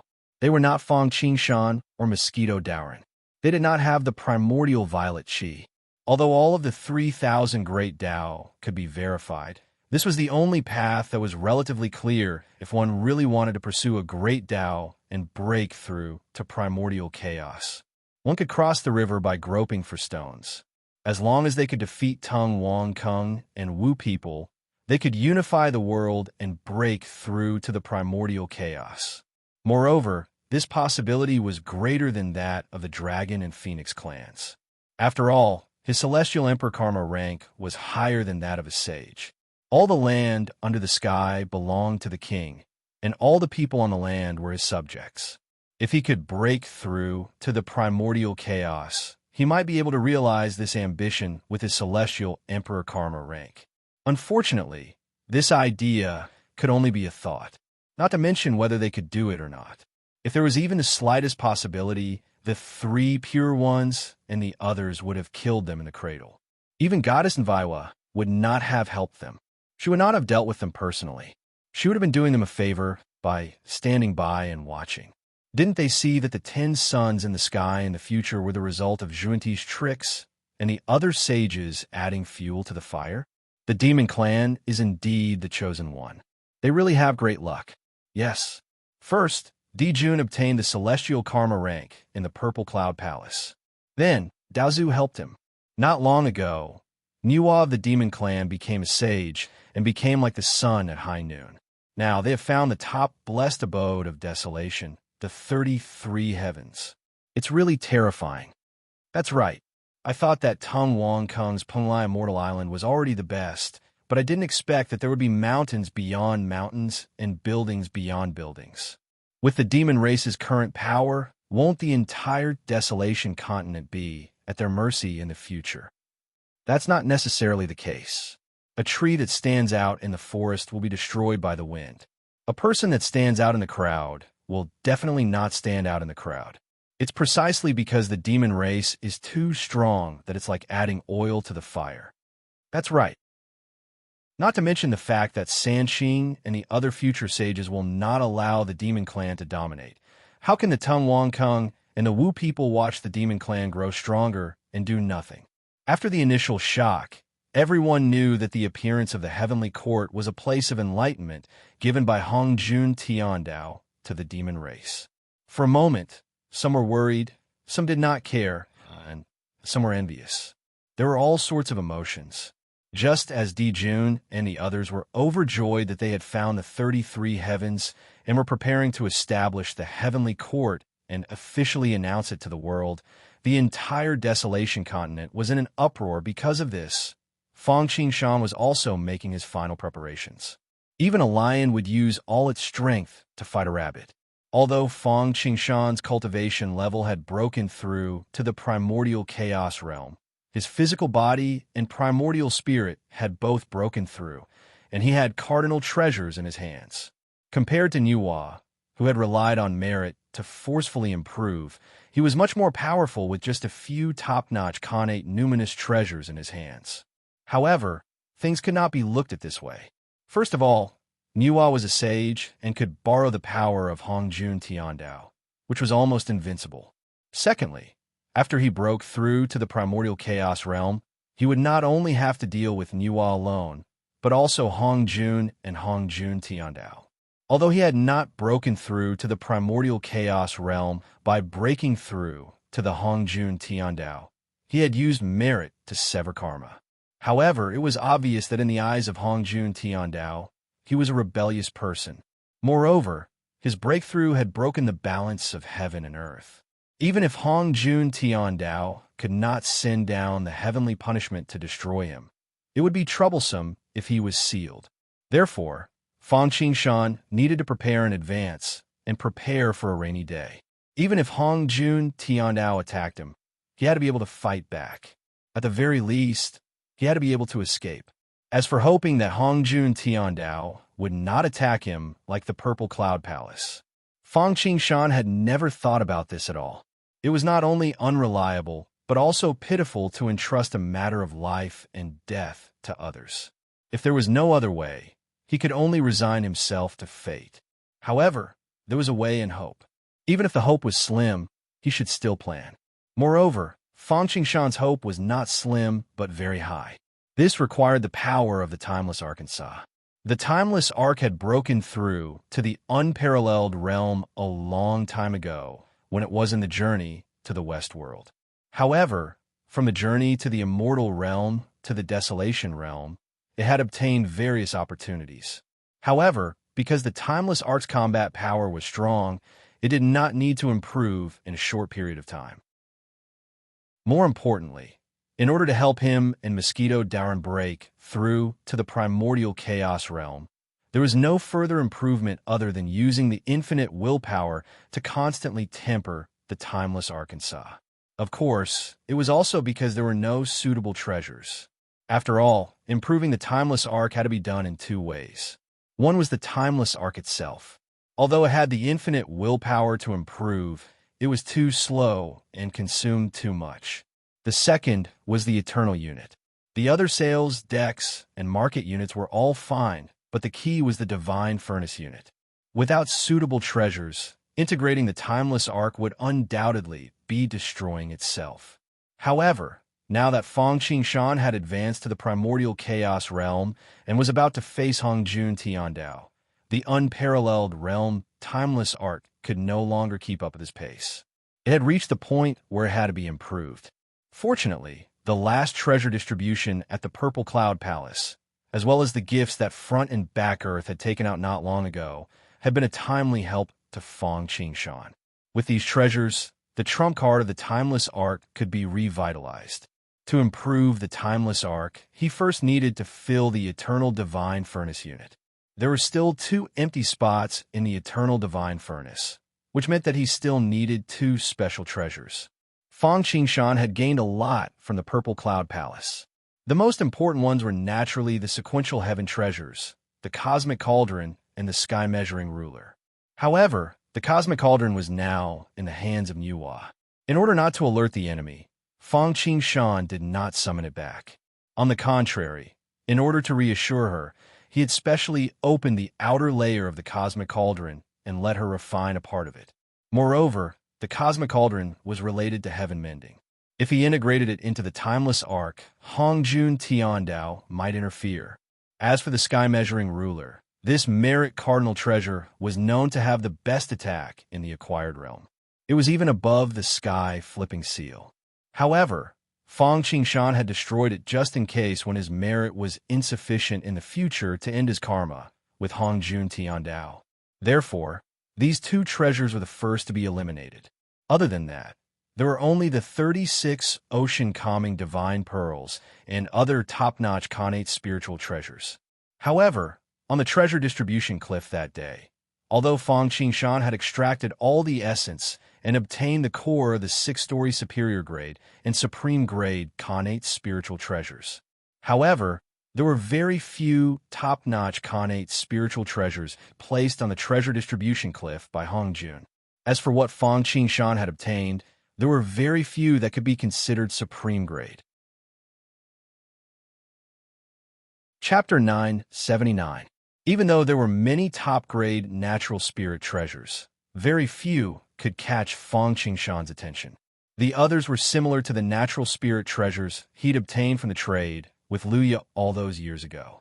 Although it was also a top-notch connate spiritual treasure, it was only a matter of grade. There were only 5 items that could satisfy Fang Qingshan. One of them was the 36 sea-calming divine pearls. 24 of these items were comparable to top-grade connate numinous treasures. After being transformed into the 24 heavens by Randang, they shone even more brilliantly. They could be said to be treasures that could attain the Tao, and they were right behind Duo Bao and the others. Even though Fang Qingshan had only obtained 24 of them from the treasure division cliff, the other party originally had 12 of them. Combined together, it was not inferior to the connate 5-direction flags and the 3 books of heaven, earth, and man. The second was the ruler of order, the supreme treasure of the patriarch overturned. This numinous treasure was not bad. It was not injured by the self-explosion of the yin-yang universe and dropped in grade like the cosmic ruler. The third was a bright lamp. It was the coffin lamp, the 8 sceneries palace lamp of Laozi, and the lotus lamp of Nuwa. It was one of the 4 lamps of opening the sky, the emerald yin-yang lamp. Once this treasure entered it, a single thought would transform into 10,000 thoughts. No matter how strong one's magic power was, one would still be muddle-headed. If one was not careful, one would be refined by the yin and yang lights. Furthermore, this lamp could convert spiritual qi into yin and yang. If the owner of the lamp entered it to cultivate, their cultivation speed would be abnormally fast, and there were many indescribable benefits. The fourth was a large drum called the 10,000 Beast Formation Breaking Drum. This drum was an important treasure of the Qilin clan in the past. During the Dragon Phoenix tribulation, the Qilin clan had relied on this treasure to gather the beasts of the land. It was as famous as the Dragon clan's 4 seas bell that had fallen into Fang Qingshan's hands and the Phoenix clan's heavenly birdhorn. Not only did this drum have the effect of drumming to gather generals, but its attack power and support power were also very powerful. Once the drum was struck, it would immediately release a powerful sound wave that would shatter everything in its path. Anything that stood in front of the drum would be destroyed. Compared to the soul-shaking clock on the Timeless Arcs deck unit, it was definitely superior. Moreover, the sound waves were a double attack on both physical and mental strength. In addition, this drum could also boost morale and increase combat power. After being buffed by the sound of the drum, the combat power of an ordinary army would increase exponentially. Moreover, they would not fear death and would be like puppets. As for the Tao soldiers, although the benefits were not that high, the number of Tao soldiers was large, so the power they displayed was naturally stronger. As for the final treasure, it was the human race's most precious treasure, the Kongtong seal. This treasure's potential was the greatest because it could become the human race's ultimate treasure. Moreover, because the human tribe was the main character of the desolation and represented humanity, this treasure of fate was even more powerful than the ancestral dragon orb of the dragon tribe. It was almost on par with the Fortune Jade archive of the Hongjun Tiandao. Because of this, the treasure couldn't be integrated into the timeless Arkansas. Hongjun Tiandao would never allow it. The Cauldron of Heaven and Earth also had similar concerns. However, they could give it a try after the sky was mended. Therefore, it was certain that the only thing that could be used to fill up the eternal divine furnace unit was the life and death gourd that Hudu had given him as a gift. As for the 5 spiritual treasures, Fang Qingshan compared them and felt that the drum of 10,000 beast formation breaking drum was more scientific, especially when it could be used with the eternal barracks. Its power was far greater than 1 + 1. The eternal barracks was a treasure that Fang Qingshan had obtained a long time ago, almost at the same time as the passing water lantern. Although it had no offensive or defensive capabilities, it was a sacred place to assist in refining Tao soldiers. As for the 5 elements Tao soldiers training, Fang Qingshan had started in the eternal world. He had never been negligent. The reason why he hadn't used it in the past was that he had the death scythe, the passing water lantern, the 9 bins yellow river diagram, and other units. There was no need for this treasure at all. Moreover, the cultivation of Tao soldiers required time. The reason why Tao soldiers were so powerful, apart from the fact that their minds were one, similar to the Vajra demon subduing ring, was because of the Tao soldier formation. The 5 elements Tao soldiers. From this name, it could be seen that the Tao soldier formation was the 5 elements formation. In the past, the major 5 elements formation had not taken shape at all. Now, the Tao soldiers have been nurtured. All 3,000 Tao soldiers were at the peak of the primordial immortal realm, and they had the great 5 elements connate formation. Together with the major 5 elements formation, this would be another powerful offensive weapon in Fang Qingshan's hands. With the support of the 10,000 beast formation breaking drum, its offensive power would be even stronger. Forget it, I'll take these 2. I'll fill up the eternal divine furnace units needed by the unparalleled timeless arc first. Fang Qingshan thought about it and finally decided on the life and death gourd and the 10,000 beast formation breaking drum. In truth, although he had many treasures, there were not many that were suitable for the divine furnace units. For Fang Qingshan, those that could be used to fuse with the divine furnace units had to meet a few requirements. First, it could not be too weak. Otherwise, it would disrupt the balance of the timeless Arkansas. Although the timeless arc could make up for it, it would slow down the speed of the timeless arc's advancement. The timeless arc was already unable to keep up with the pace. What else could it do? Secondly, it cannot be too weak. Whether it was offense, defense, or support, it had to be outstanding in one area. For example, the Permitha Bridge could nurture spatial laws and increase speed. For example, the Great Void Divine Armor's unparalleled defense. For example, the Death Scythe's attack power. That's not right. Just as Fang Qingshan was about to throw the life and death gourd and the 10,000 beast formation breaking drum into the timeless arc, he suddenly thought of something. Apart from the heaven and earth cauldron, the heaven measuring ruler, the Kongtong seal, and the Dinghai pearl, there seemed to be another treasure that he had not seen. That was the treasure division cliff. After Fang Qingshan had obtained this treasure, he had nearly forgotten about it because he had been busy breaking through his cultivation. Now that he thought of it, he could not wait to take it out. Fang Qingshan had high hopes for this treasure. After all, in his memory, there were many people who had many speculations about this treasure.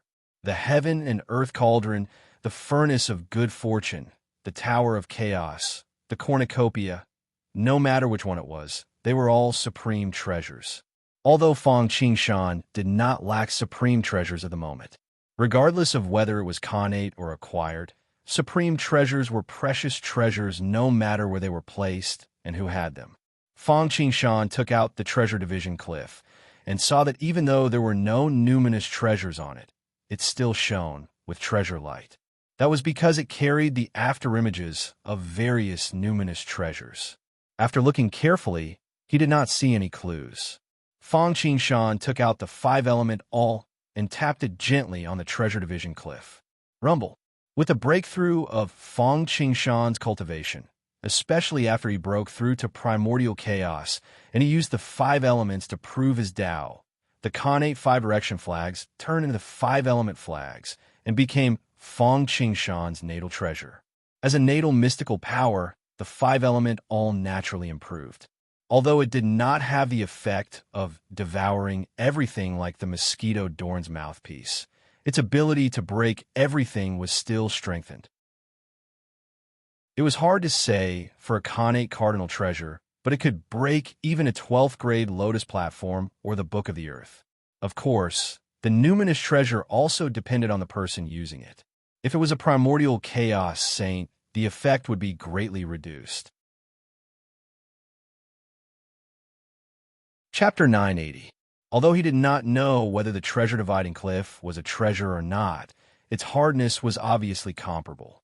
The 5-element all seemed to have pierced through a layer of outer skin before encountering an obstacle. With a loud sound of metal and stone, it revealed its true appearance. Compared to the dazzling treasure light from before, the Real treasure division cliff was rather disappointing. Oh, what a pity! The light faded, and Fang Qingshan saw the true identity of the treasure dividing cliff. He sighed inwardly. He had thought that the treasure dividing cliff was a treasure no weaker than the cauldron of heaven and earth. This way, after the timeless arc broke through to the supreme level, he could continue to integrate it into the divine furnace unit. Unexpectedly, after removing the outermost layer of the treasure dividing cliff, what was revealed was actually a stone. Yes, the treasure dividing cliff was just a stone, a blood-red stone. Those who did not know would think that it was a product of the Blood Sea. Although he sighed inwardly, Fang Qingshan did not feel regretful or disappointed. Although it was not a treasure, mud and stone did not mean that it was trash. It could be the 9 heaven-living soil or the 5-colored stone. The original body of the treasure dividing cliff was like this. It was an extremely rare magical material and treasure. In fact, this was understandable. After all, if it was an ordinary stone, how could it bear so many spiritual treasures? To wear a crown, one must bear its weight. To be able to bear so many spiritual treasures, it was obviously not ordinary. Others might not know much about this object, but Fang Qingshan recognized it at a glance. This was the Chaos Bloodstone. Whether it was in the Genesis mark of Pangu or the inheritance of the 5-element chaotic devil, there were records of this object. To talk about the Chaos Bloodstone, one must first mention the Chaos Stubborn Stone. The so-called Stubborn Stone was not necessarily a useless stone. It could be an exceptionally precious stone. The Stubborn Stone recorded in the story of the stone was the Heaven Patching Stone. Although in the Red Tower, it had transformed into the world's most incompetent Jiabayu. In the journey to the West World, it had transformed into the Monkey King who fought against heaven and earth and finally caught up with the top master of the 3 realms, Buddha. Moreover, the products of the chaos were definitely of high quality. The same was true for the Chaos Stubborn Stone. There was spiritual energy in heaven and earth. It was so dense that it turned into rain, and with some fortuitous encounters, it turned into spiritual stones. The Chaos Stubborn Rock was formed from the essence of chaos energy after a series of metamorphoses. It was just like the energy of the earth and the essence of the earth. Its softness eventually evolved into the living soil of the 9 heavens, and its hardness eventually evolved into the 5-colored rock that Niuai used to mend the heavens.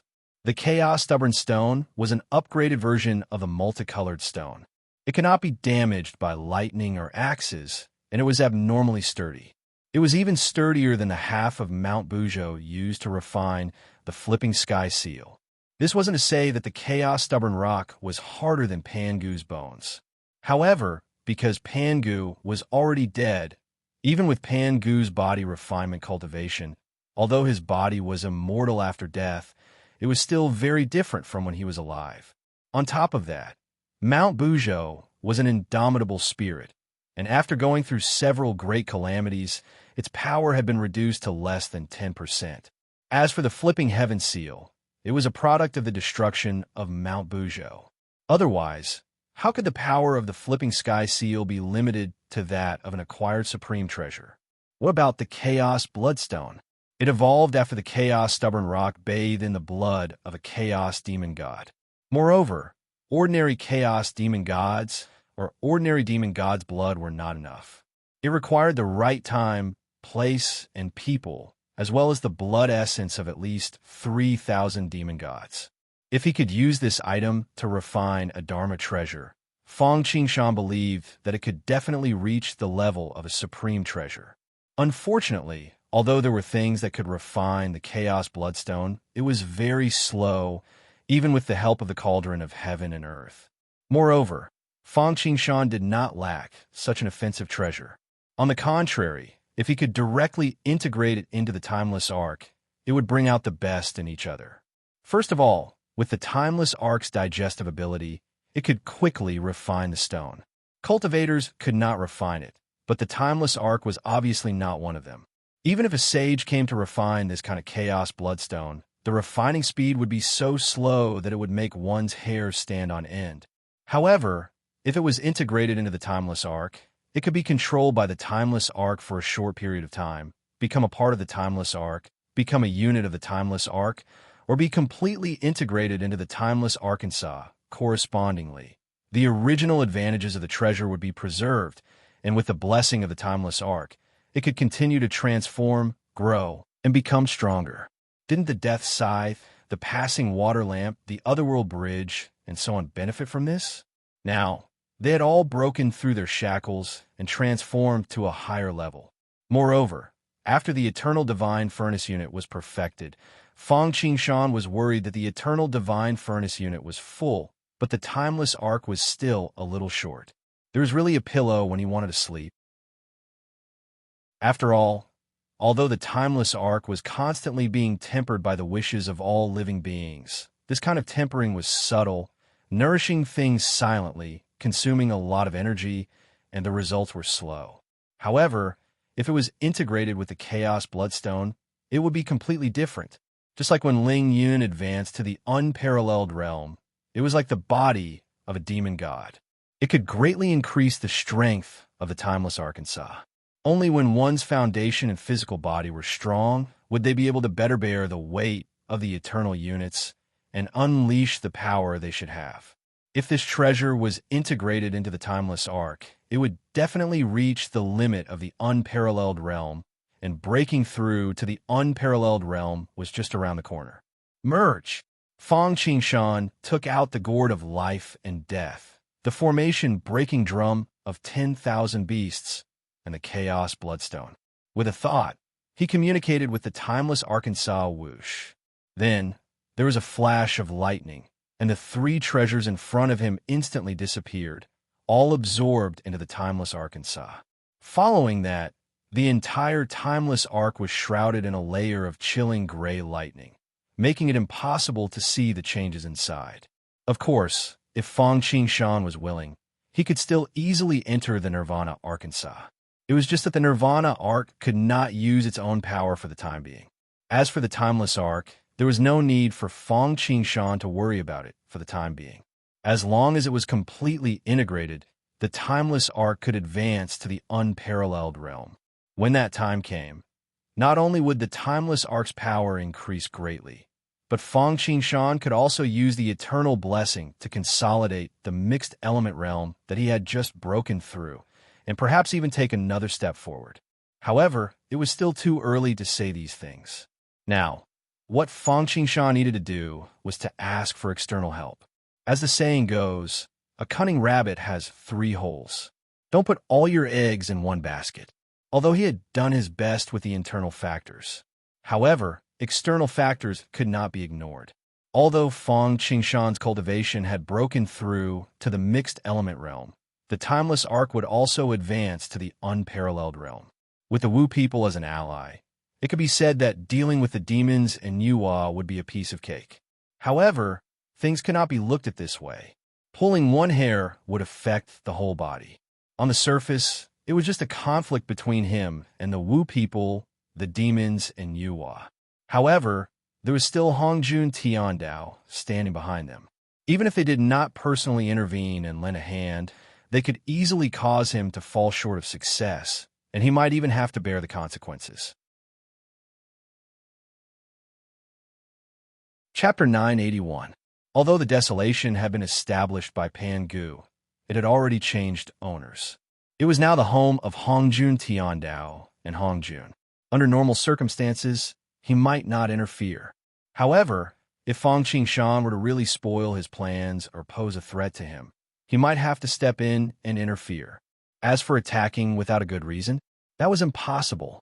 Under normal circumstances, there was no such thing. Under special circumstances, if he said that you were wrong, then you were wrong. Wasn't that the case with the Wu people in the original trajectory? Originally, the Wu people had crushed the demon clan in all aspects. However, with the interference of Hongjun, the great Sorcerer Demon War had happened again and again until the strength of the demon clan was completely equal to that of the Wu people. Then, he had completely let go. However, at that time, the Lich and Demon War had been difficult to stop. The result of the battle was that both sides had suffered, not to mention the fact that he had broken through to primordial chaos as an ally with the Wu people. Even if he hadn't, Fang Qingshan would not be afraid to face Yuhua and the demon clan alone. What he was afraid of was that if he defeated the young, the old would come out. Therefore, in order to prevent this from happening, Fang Qingshan, of course, had to prepare for a rainy day. In the desolation, the only one who could compete with Hongjun Tiandao was probably Yang Mei now. Fang Qingshan should be glad that Yang Mei was still around. In the original trajectory, after Hongjun had become a sage, he had challenged Yang Mei. After he had failed, he had been courageous because of the humiliation. After he had reached Dao integration, he had joined forces with Hongjun Tiandao to directly drive him out of the desolation. Now, for some reason, he had not made a move. Perhaps because of the karma between the dragon and the phoenix, Hongjun Tiandao had promised Yang Mei to stay in the desolation temporarily. Or perhaps it was because he was a variable now. The development of things was a little different. However, no matter what, the situation had changed with the passage of time. The Hongjun Tiandao desolation would not allow Yang Mei to continue to stay. Perhaps they would even want him to stay for good. If they could kill a chaos demon god, the whole of Hongjun Tiandao would benefit greatly from it. Even if it was impossible, he had to chase Yang Mei out of the desolation and into the chaos. After all, even the sages had to create a new world in the chaos. How could Hongjun Tiandao feel at ease leaving Yang Mei, who had once been able to catch up to Hongjun Tiandao, in the heart of the chaos? How could he allow others to sleep beside his bed? However, it was also because of this that he had the possibility of joining hands with Yang Mei. Otherwise, why would Yang Mei take pleasure in helping others when they were not related to each other and had no conflicts of interest? Did he think it was a red cloud? Now, the enemy of an enemy was a friend. Making the enemy unhappy was something that Yang Mei was very willing to see.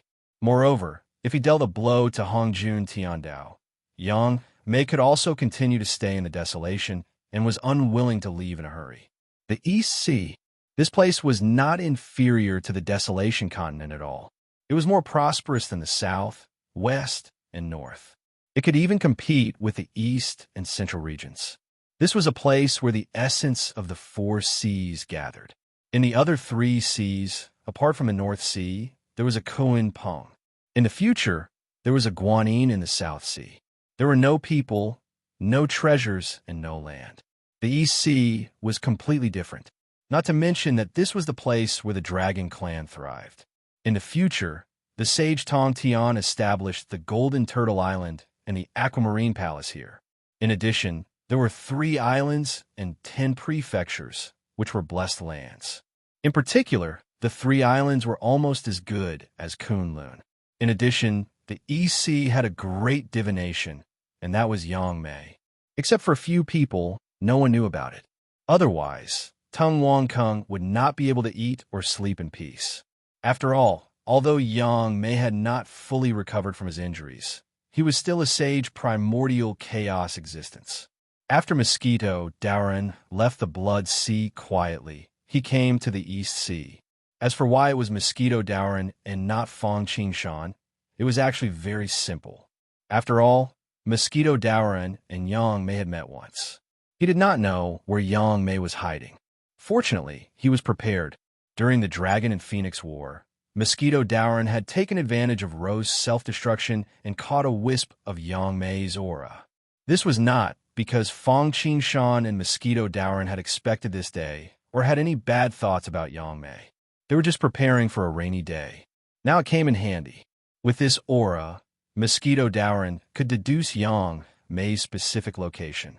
Of course, the premise was that Yang Mei did not conceal the heavenly secrets. On a nameless island hidden in the turbulence of time and space in the East Sea, there was a towering willow tree with 129,600 green silk ribbons hanging down. It was completely green and crystal clear. Its roots were rooted in the chaos. The chaos aura that others avoided, like snakes and scorpions, was constantly being devoured and transformed into power by it like drinking cold water. However, even though the green willow looked shocking, if one was able to see through its appearance and into its interior, one would discover that the situation was completely different. This was because the willow's stomach was empty, like a boundless world. At this moment, this boundless world seemed to have reached the apocalypse era. Cracks were everywhere, and from time to time, gray lightning flashed or dazzling axe lights cut through the sky. This was naturally the chaos spirit root hollow willow tree. Although it escaped the heavenly opening tribulation, it was inevitable that it was heavily injured. Therefore, it hid in the desolation forest to slowly recuperate. Its external injuries were mostly healed. Although the internal injuries still looked a little hideous, they were gradually stabilizing. At a certain moment, the willow swayed gently and let out a murmur. "It's him." When Fong Qingshan deduced Yang Mei's location, it immediately alerted Yang Mei. With a pinch of his fingers, he knew what was going on. What is he trying to do? Although he was a little displeased that Mosquito Daoran actually hid his aura, if he was hostile, just this aura alone could do a lot of things. Back in the great world of gods, wasn't Zhang Ziya's aura captured by Yao Tianjun and almost killed by Luopa? Later on, Zhao Gongming also suffered the same fate. He was killed by Lu Ya's aura and the Nailhead Seven Arrows book. Although this aura was nothing to Yang Mei, he still felt uncomfortable. However, he was very curious. With Mosquito Daoran's cultivation, he actually dared to take it out openly and even use it to calculate his location. He didn't know if it was because he was ignorant that he was fearless or something else. However, Yang Mei was skilled and bold. He didn't hide the heavenly secret, nor did he punish Mosquito Daoran because of this. Instead, he directly led Mosquito Daoran to his residence. He wanted to see what Mosquito Daoran was up to. Bloodsea Mosquito Daoran requests to see Senior Yang Mei. With Yang Mei's initiative invitation, Mosquito Daoran naturally arrived at his residence easily. "Come in." The void wiggled. Before Mosquito Daoran could react, he had already arrived at a new place. "Good job, Yang Mei. What a space demon god. Impressive indeed." Mosquito Daoran's pupils shrank to the size of a needle's eye, and he was shocked. He didn't expect that with his current cultivation, he could actually be transferred over without him noticing. Chapter 982. Mosquito Daoran was taken aback by Yang Mei's means. Yang Mei's moves were so subtle and powerful. This also meant that if Yang Mei wanted to plot against him, he would probably be beaten up. Although he was a little disheartened, he felt relieved when he thought about how Yang Mei used to compete with Pan Gu and how he could compete with Hongjun Tiandao. He had not even broken through to primordial chaos yet. At the same time, a firm will rose in him. He would become stronger if he met a strong opponent. He looked at the new environment. It was not as magnificent and high-end as the 33 heavens, but it was like the purple cloud palace. Thunder could be heard in silence. Everything looked simple but extraordinary. At that moment, a kind old man with silver hair and white eyebrows that reached his shoulders suddenly appeared in front of him and looked at him with a smile. He looked no different from an ordinary old man, but he noticed that the old man's skin was flowing with extraordinary splendor. His cultivation was profound, and he had returned to his natural state. He secretly compared himself with Hong Jun. As expected, Yang Mei was better. Yang Mei was indeed a top-notch, chaotic fiend celestial. He could even escape the heaven-opening tribulation. A skinny camel was still bigger than a horse. Although his injuries had not healed, Mosquito Darren observed that even if he used all his means, he would not be able to win against Yang Mei. Mosquito Darren greets Senior Yang Mei. Mosquito Darren bowed respectfully. We can be considered old friends. Taoist, you don't have to be so polite. Please. Yang Mei smiled and waved his hand. Please. Mosquito Darren followed Yang Mei to the Hollow Willow. What a chaotic spiritual route. The Hollow Willow is indeed shocking. Fong Qingshan had seen the ginseng fruit tree and had the five-needle pine, the world tree, the myriad transformation tree, and other top-notch connate spiritual roots. However, none of them could be compared to the spiritual root in front of him. Even at this moment, the hidden injuries had yet to be removed, but still made people feel as if they were facing Mount Buzhou. From this, it could be seen how powerful the Hollow Willow tree was at its peak. However, Mosquito Darren also believed that as long as he did not fall along the way and walk step by step, sooner or later, the World Tree Avatar would be comparable to the Hollow Willow tree, or even surpass it. Taoist is too kind. After exchanging pleasantries, Yang Mei asked, "Isn't the Taoist enjoying himself in the sea of blood? Why did he think of visiting me? This time, I came uninvited and took the liberty of paying a visit to Senior. I wish to discuss a matter with Senior." Mosquito Darren said solemnly. "Oh, what is it?" Thousands of thoughts flashed through Yang Mei's mind when he heard this. He had only met Mosquito Darren once, and there was no entanglement between them. However, he did not know what Mosquito Darren wanted to discuss with him. Could it be that Nuwa has recently become a sage, and he feels pressured and wants to seek my help? Although Yang Mei did not come out, he was like the heavenly Dao Hongjun. In the untainted land, as long as he wanted to know something, there was nothing he could not know, no matter how big or small. Moreover, it was a major event like Nuwa becoming a sage. When Mosquito Darren came looking for him, Yang Mei had deduced about Fong Qingshan and Mosquito Darren. Basically, as long as it was not Mosquito Darren and Fong Qingshan deliberately hiding the secrets of heaven, he knew everything he needed to know. That was why he had such doubts. At the same time, another question arose in his mind. I'm not related to him, and we've only met once. Where does he get the confidence that I will help him? Or is he trying to tempt me?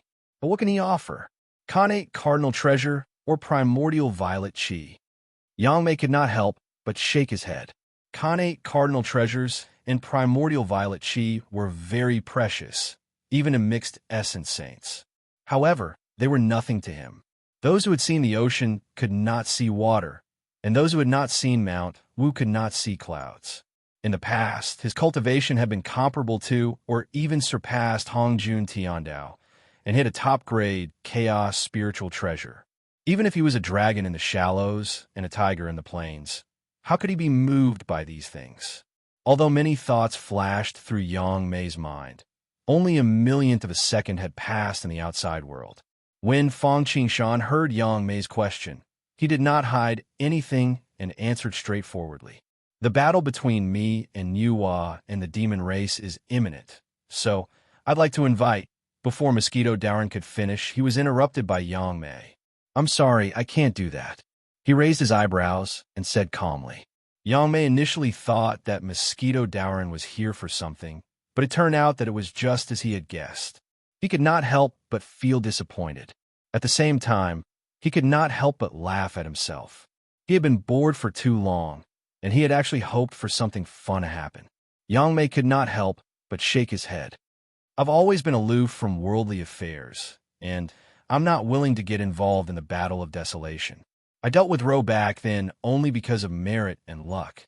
Moreover, although Nuwa has become a saint, if I were to deal with her, I would inevitably be suspected of bullying the weak. I'm afraid that Hongjun Tiandao would not allow such a thing to happen. Elder might have misunderstood. When he heard Yang Mei's words, Fong Qingshan was stunned at first, but he quickly reacted. He smiled and said, "How could a mere Nuwa be worthy of my invitation, Elder? What do you mean?" This time, Yang Mei was also stunned. "If you're not asking him to deal with Nuwa, then what is it?" Just as Elder said. "How could you lower yourself to deal with Nuwa? Moreover, I'm not worried at all about mere Nuwa. It's just that beating up the young will easily draw out the old. Therefore, this time, what I'd really like to ask Elder to help stop is—" Fong Qingshan did not finish his sentence, but pointed to the top of his head. When he mentioned Nuwa's name, Fong Qingshan and Yang Mei did not care. Not to mention that she could not sense it. Even if she could, so what? Neither of them paid any attention to her.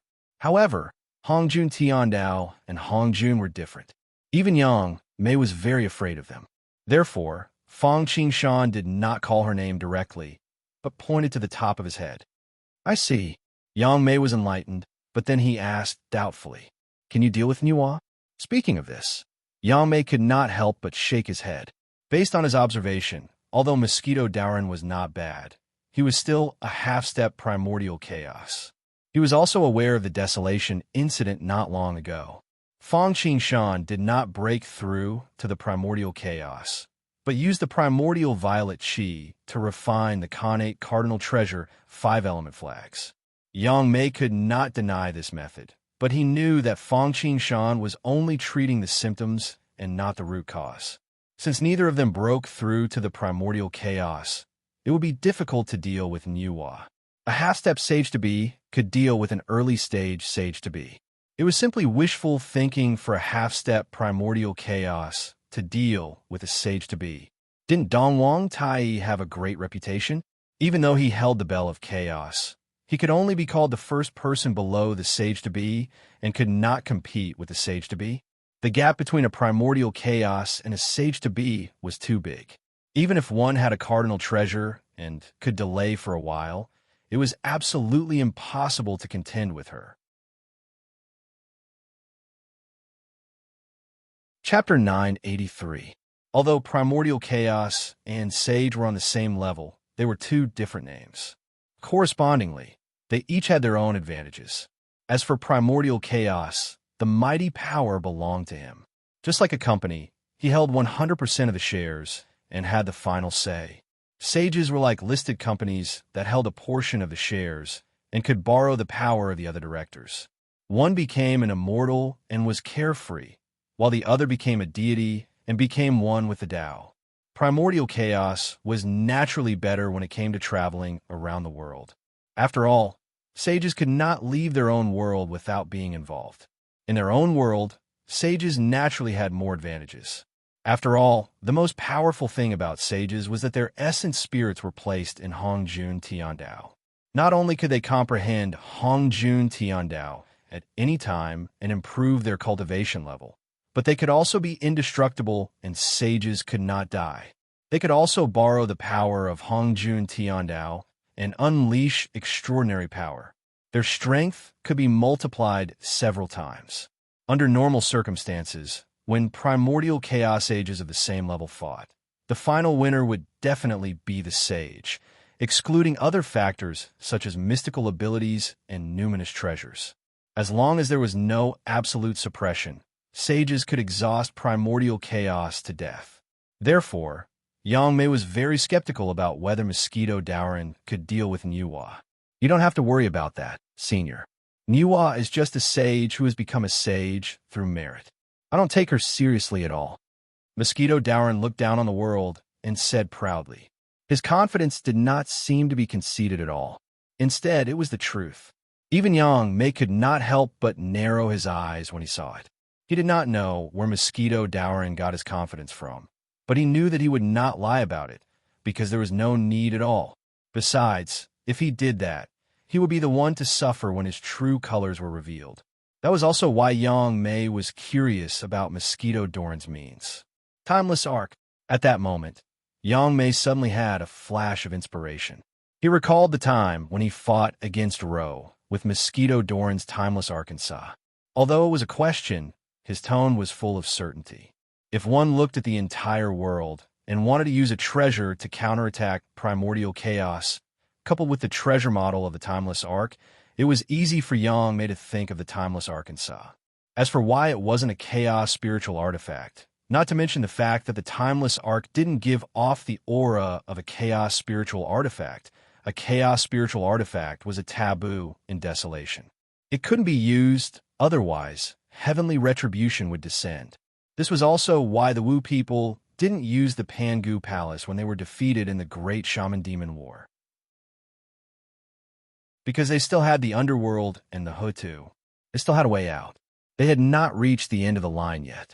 Once they used the Pangu Palace, they would not be facing the Six Ages, but Hongjun Tiandao. Moreover, what would be the point of using the Pangu Palace then? The Wu people and the demons had both suffered heavy losses. The 12 Zhu were almost all dead. Even if they won, could they become the main characters of the world? That way, not only would it not be effective, but it would also expose one's background. What was a trump card? It was not exposed, but it had a deterrent effect and could be used to counterattack. Once it was used, others would be on guard. It wouldn't work the next time. Therefore, after the sorcerers and demons retreated, they could still occupy the North Continent. Although it was a barren land, it also became a forbidden land for other immortals, Buddhas, and demons. The demons could do so because they had Nuwa. What did the Wu people rely on? Could it be the Hutu, who couldn't leave the underworld? No, it was the Pangu Palace, the trump card of the Wu people. Putting these aside for now, let's talk about the primordial chaos treasures. If one did not reach the primordial chaos realm and used a primordial chaos treasure, one would probably die before the enemy could deal with it. After all, it was not better to have a treasure that was stronger, but the more suitable it was for oneself. Why did Sanxing and the others have cardinal treasures, but the Dao verification numinous treasure was only a top-notch connate numinous treasure? There was no other reason. It was suitable. If one's cultivation level was not high enough, it would be like a 3-year-old waving a sledgehammer. Not only would it not be able to fully unleash its power, but it would also hurt oneself first. As for why he thought of the Timeless Arc so quickly, it was because this item was still fresh in Yang Mei's memory. After all, this item was related to the eternal divine lotus. The power of the Timeless Arc was not valued by top-notch chaos demon gods like Yang Mei. After all, the Timeless Arc had to at least advance to the supreme level before it would be of help to them. Moreover, as top-notch chaos demon gods, who did not have 1 or 2 accompanying numinous treasures, although it couldn't compare to Pangu's 3 chaos supreme treasures, however, there were still chaos spiritual treasures. Moreover, top-grade chaos spiritual treasures. The thunderclap flag that Feng Qingshan had fused into the Timeless Arc and the gourd of life and death that he had just obtained were both chaos-grade spiritual artifacts.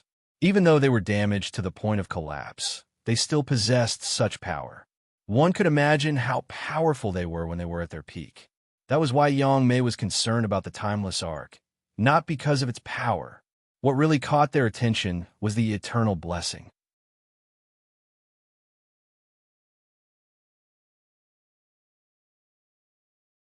Chapter 984. The key to the Timeless Arc was the eternal lotus seed. Just like the engine of a car, without it, the Timeless Arc was just an empty shell. Although there were many eternal lotus seeds, they were scattered all over the universe. Many worlds had never even heard of them, let alone seen them. Yang Mei and the others might have had the intention to build one back then. Unfortunately, the eternal lotus seed was not that easy to find. Unless one was fated or had foresight like Feng Qingshan, who intercepted the opportunity, it was 100 times more difficult to obtain the eternal lotus seed than to attain the mixed essence Dao. Once it was refined by someone else, it would become an exclusive item, and there was no point in stealing it. I didn't expect Taoists to have a Timeless Arkansas. What a great opportunity, a great creation. Yang Mei's tone was mixed with a trace of envy. At the same time, his attitude toward Mosquito Dowrin had also changed. Although he couldn't tell before, he obviously felt that they were not the same kind of people and considered himself a senior. However, after knowing that Mosquito Dowrin had the timeless arc, Yang Mei's attitude towards Mosquito Dowrin was completely on equal footing. He knew that as long as Mosquito Dowrin didn't fall midway, he would definitely become a giant in the future. It wasn't that he hadn't seen the owner of the timeless arc in the past. The owner of the timeless arc, who could dominate the universe, could basically compete with the top chaos demon gods like him, or even suppress them. What's more, they had to look up to him. If Fang Qingshan could become that kind of person one day, he might need his help in the future. Therefore, from now on, Yang Mei was preparing for a rainy day. Senior, you flatter me. Although the timeless arc is good, if it wants to grow, the consumption is too great. Mosquito Dowrin smiled bitterly and shook his head. Up until now, my timeless arc has only reached unparalleled. Oh you. Let's not talk about anyone else. Even I feel like you're taking advantage of us for granted. Although the eternal heavenly boat consumes a lot of resources, it leads directly to the great Tao. Compared to the dim future, it's much better. Yang Mei nodded at Mosquito Dowrin, not knowing whether to laugh or cry. Immediately, Yang Mei could not help but frown. Then how can you deal with Nuwa? As for the timeless arc, Yang Mei was quite familiar with it. Under normal circumstances, the unparalleled timeless arc would not be able to deal with a sage. At the very least, it would need to be at the unparalleled level, or even supreme level. Senior, Fang Qingshan had a confident look on his face. Just as he was about to explain, he was interrupted by Yang Mei. Since you have the timeless arc, don't mention the word senior in the future. We'll address each other as Taoist. If that's the case, I'll call you Taoist. Hearing that, Fang Qingshan did not reject the suggestion and accepted it. Taoist, don't worry. Nuwa is just a sage with merit. She doesn't have any treasures in her hands. Even if she can borrow the power of Hongjun Tiandao, she's just immortal and has endless dermic powers. Fang Qingshan said indifferently. Let's not talk about whether the timeless arc and I can deal with her. Even if we can't, there are naturally people who can subdue her. Oh, you have a helper? Who? Fang Qingshan? He raised his eyebrows and asked curiously. He's just a half-step primordial chaos like you. Although the primordial chaos treasure is good, it's too difficult to counterattack. Is there a treasure like the timeless arc? Although it's not accurate, it's not far. Mosquito Dowrin smiled and did not keep him in suspense. He said directly, Fang Taoist has already reached primordial chaos. Reached primordial chaos? Yang Mei was stunned for a moment. Then, he pinched his fingers to calculate, but could not figure out why. He knew that there was either a treasure concealing the heavenly secrets, or he was already at primordial chaos. Moreover, he knew that Mosquito Dowrin would not lie about this. It seems that the two Taoists played a good game of chess and deceived the entire desolation. If he didn't expose the truth, everything would become clear once he did. There was no need to explain or calculate at all. Yang Mei already understood Fang Qingshan and Mosquito Dowrin's plan. I'm just preparing for a rainy day. I want to see what kind of monsters will come out. Fang Qingshan smiled and then bowed solemnly. It's just that Hongjun and Hongjun Tiandao are really a trouble that we can't avoid. Therefore, I took the liberty to disturb the Taoist and ask the Taoist for help. It's fine if Hongjun Tiandao doesn't help. Once they do, we may not be able to deal with them now. We need to ask the Taoist for help. No problem. Now that he had spoken, Yang Mei naturally agreed to it. Even if the Taoist didn't say it, there would be a battle between Hongjun Tiandao and me sooner or later, and it's not far away. Nuwa thought that Junti, who was a future sage, had the foresight to tempt them with a treasure. Not to mention that Hongjun Tiandao always wanted to drive him out of the desolation. Just a rope and Mosquito Dowrin, who owned the timeless arc, Yang Mei was also willing to help him. As the saying goes, it's easy to add flowers to a brocade, but difficult to send charcoal in snowy weather. The corresponding gain was naturally greater than sending charcoal in snowy weather. In that case, thank you very much, Taoist. After getting Yang Mei's affirmative answer, Fang Qingshan's heart suddenly breathed a sigh of relief. There were Wu people to deal with the demon clan, Yang Mei to keep an eye on Hongjun Tiandao, and he only needed to deal with Nuwa or a group of hungry wolves. However, if these people couldn't be easily dealt with, he would really have lived in vain. Not to mention that Mosquito Daoran was running around and planning for the upcoming big event. After Dijun and Taiji found the 33 heavens where the demon clan settled down, they immediately began to prepare for the establishment of the demon clan and the establishment of the heavenly court. In fact, there was nothing much to prepare. After all, for this day, since the Purple Cloud Palace, Hongjuan's approval, and Hongjun Tendao opened their eyes for them, they had already begun to prepare. It was just that in order to be perfect, they didn't find their lair, so they delayed it. In fact, the preparation work had already been done. What they needed to prepare now was to send out invitations and invite all the mighty figures in the desolation to come and watch the ceremony. In this way, they could not only show the power of the demon clan, just like a military parade, but also deceive Fang Qingshan and Mosquito Daoran out of the Blood Sea without leaving a trace, so that they could easily take action. After all, as long as the Blood Sea didn't dry up, Mosquito Daoran wouldn't die, like a saint who couldn't be killed. It was indeed very difficult to deal with.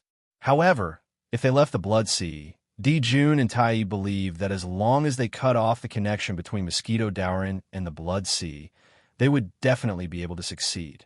Moreover, no one would have thought that on such a grand occasion like the establishment of the heavenly court, the demon clan would suddenly attack Fang Qingshan and Mosquito Daoran on such a joyous day. As the saying went, it was dark under the lamp. They would definitely catch Mosquito Daoran and Tai off guard. Unfortunately, putting aside the fact that Fang Qingshan was already aware of their plans, even if he didn't know, Fang Qingshan's mentality of being careful would still be on guard. Therefore, their so-called secret plot had no effect on Fang Qingshan. Naturally, the demon clan knew nothing about this. At this moment, they were busy sending out invitations. Chapter 985. Sending out invitations might seem like a trivial matter, but it was not to be taken lightly. Different people had different invitations, and similarly, corresponding people had to be sent to invite them. For example, if you were to invite Sanqing, you would probably immediately form a deep grudge with Sanqing if you sent any lesser demon to inform him. Therefore, for ordinary races and experts, Dijun and the others would send Primordial Unity Golden Immortals. The demons had gathered most of the forces in the Desolation Continent and the Kuanping's North Sea forces. Even with the emergence of demi-saints and sages, Grand Luo were rare and revered. However, Primordial Unity was different. After all, they were still a step away from transcending, and their numbers were more than 100 times that of Grand Luo. Dijun, Tai, Sanqing, Nuwa, Zhen Yuanzi, and the others were Grand Luo when they were born, and not even early. It seemed that Grand Luo Golden Immortals were nothing more than that. However, things did not look like that. Even in the immortal world, not a single person had become a Grand Luo Golden Immortal in 3,000 years. This was known as eternal freedom in all space-time, and even in the Desolation Continent, one could be called a powerhouse. Who knew how many living beings were stuck at the pinnacle of Grand Luo? It would be good enough if one Grand Luo out of 10,000 Grand Luo. Leaving that aside, the slightly more powerful ones would send Grand Luo Golden Immortals to deliver invitations. While the demons did not have many Grand Luo, they could still send hundreds of them. After all, if the demons wanted to set up the Zhoutian star formation, without the assistance of 300 Grand Luo Golden Immortals, the formation would not work smoothly, and the effect would be greatly reduced. After all, they did not have the formation map. Therefore, while they did not have as many Grand Luo as Grand Luo Golden Immortals, they were not lacking. As for the more powerful ones, such as Dong Wang Kung, Zhen Yuanzi, Ong Yun, Queen Mother of the West, and the others, they were naturally personally invited by the 10 demon marshals. As for Sanqing, he would receive Junti, Mosquito Daoran, and Fong Qingshan, the Kuan Peng, Fushi, and Tai. Di Jun, on the other hand, went to Emperor Snail Heaven to invite Nuwa. Nuwa was one of the three sovereigns of the demon race. However, things were different now that he had become a sage. From then on, he was a heavenly layer saint. He still had to do some superficial work. Moreover, sages also attached great importance to their reputation. In this aspect, Di Jun was indeed an ambitious and ruthless person. He knew when to yield and when to stand up. At the very least, before he truly had the ability to contend against a sage, he would not seek his own death and become arrogant. Blood Sea. Fong Qingshan was meditating when he sensed Tai's arrival. He was stunned at first, but he quickly reacted. It seems like the heavenly court is about to be established. They want to trick us out of the Blood Sea and then strike us with lightning speed. Thinking of this, Fong Qingshan could not help but reveal a faint smile on his face. Those who plot against others will be plotted against by others. The demons in Yuhua were plotting against him, but they didn't know that he was also plotting against them. It was just a matter of who was better. New grudges and old grudges. It won't be long before we can properly settle them. Fong Qingshan laughed coldly. With a thought, a divine bridge flew out of the Blood Sea. Tai had just stepped into the Blood Sea when he saw a beam of light shooting towards him. Alarm bells rang in his heart. He looked at the sudden change with a guarded expression. The bell of chaos had already appeared in his hand. However, the beam of light stopped when it came in front of Tai and turned into a divine bridge. Following that, Fong Qingshan's voice was heard. Dong Wang of the demon race has graced the Blood Sea. Your presence brings light to my humble dwelling. Please. Seeing this, Tai knew that he had been tricked. His face turned green and red. It was a very ugly sight. However, he was shocked. He did not expect that he would be sensed by Fong Qingshan as soon as he entered the Blood Sea. He followed him to the Blood Sea and saw Fong Qingshan in person. He was even more shocked. Previously in Emperor with Sky, Nuwa had said that she wanted to rope in Junti to deal with Fong Qingshan together. She had even made a promise of an ultimate treasure. This made Tai very unhappy. After Nuwa had become a saint, and after Di Jun and the others had deduced the Jot Eon star formation, the demons, from Di Jun and Tai to the small demons and monsters, had become more and more arrogant. They had not reached the point where they were arrogant, but they felt like they were above everyone else. Simply put, they had become arrogant, just like when Wu people, Zhurong, and the others had discovered the great divine fiend formation. The demons now had the power of two saints, and they had two ultimate treasures, the Bell of Chaos and the Cauldron of Heaven and Earth. Before Sanqing and the others had become saints, who in the world could compare to them? It was no wonder that they looked down on others. However, after seeing Fong Qingshan, Tai finally understood why Nuwa did what she did. Fong Qingshan looked the same as when he was in the Purple Cloud Palace all those years ago. At the very least, Tai cannot tell. Even if Nuwa had come, she would have been the same, let alone him. However, when Dongwang Tai thought about how to deal with Yi Futian, he felt a strong sense of danger coming from Yi Futian. Of course, the reason he felt that way was because he was the main character of this catastrophe. He was favored by the heavens, and he had acted on a whim. How was this possible? Tai screamed to himself. Tai was filled with envy, jealousy, and hatred for Yi Futian. Yi Futian was born before him, and was from the ancient dragon and phoenix era. Yi Futian was of a higher status than him, and had inherited the legacy of the demon god of chaos and the demon god of five elements. While Tai was a being born from the Pangu sun, he did not receive Pangu's legacy, so he could not be considered a descendant of Pangu. Yi Futian had more ultimate treasures than Tai.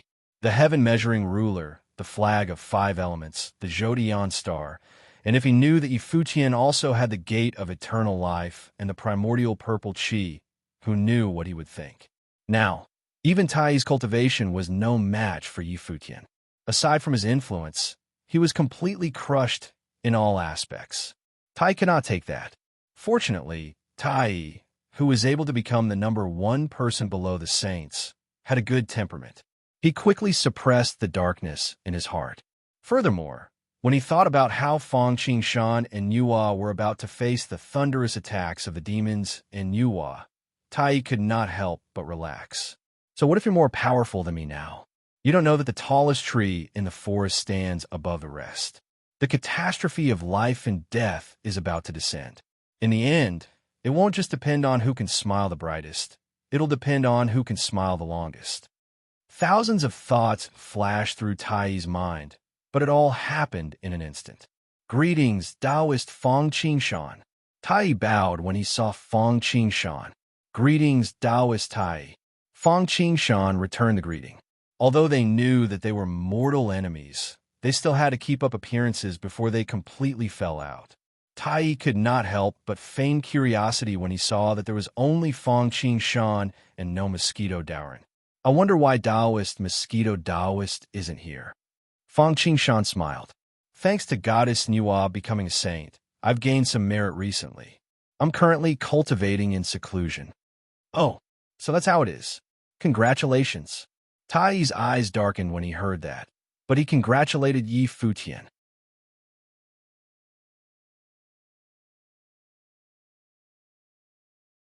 After all, Nuwa would not destroy the Blood Sea. Otherwise, she might also be finished. Ordinary people avoided karma, and it was even more dangerous for Nuwa. Although she had become a saint through merit, and merit specialized in restraining karma, on the contrary, karma also restrained merit. If the karma was too great, other sages might just be unlucky and have their orthodoxy severed. Everything would not go smoothly, but she might be directly knocked off her saint position. After all, her cultivation was built up by the accumulation of merit. Once the merit dissipated, the result was predictable. Generally speaking, merit was a protective umbrella. For example, the 3 sovereigns and 5 emperors of the human race had great merit. Even sages had to treat them with respect and did not dare to kill them. However, if they courted death themselves, then there was no other way. Therefore, Nuwa did not dare to destroy the Blood Sea. Even if the demon race relied on the Zodiac star formation to break through the Blood Sea, it would only be a matter of mutual destruction, not to mention the matter of karma. With the geographical advantage, Fang Qingshan and Mosquito Daoran were not easy to deal with. After all, the reason why Di Jun was able to comprehend the Zodiac star formation was because he had gotten the inspiration from Fang Qingshan. When the sandpiper and clam fought, the fisherman would benefit. Di Jun, Tai Yi, was not willing to help others. Therefore, it was necessary to trick them out of the Blood Sea. I hope that Taoist will do me the honor, Tai Yi said. He then added casually, when the time comes, Lady Nuwa will be there. When the time comes, Goddess Nuwa will be there as well. She even said that she would return the cauldron of heaven and earth in person. Return it in person? Hee hee. Fang Qingshan could not help but laugh when he heard that. He was really using both carrots and carrots. Did Tai Yi mean that if Fang Qingshan did not go, Nuwa would have an excuse not to return the cauldron of heaven and earth? Actually, Fang Qingshan had never had any hope that Nuwa would take the initiative to return it. Generally speaking, a promise had to be made with equal status and strength, or if the benefits were not too great for one party.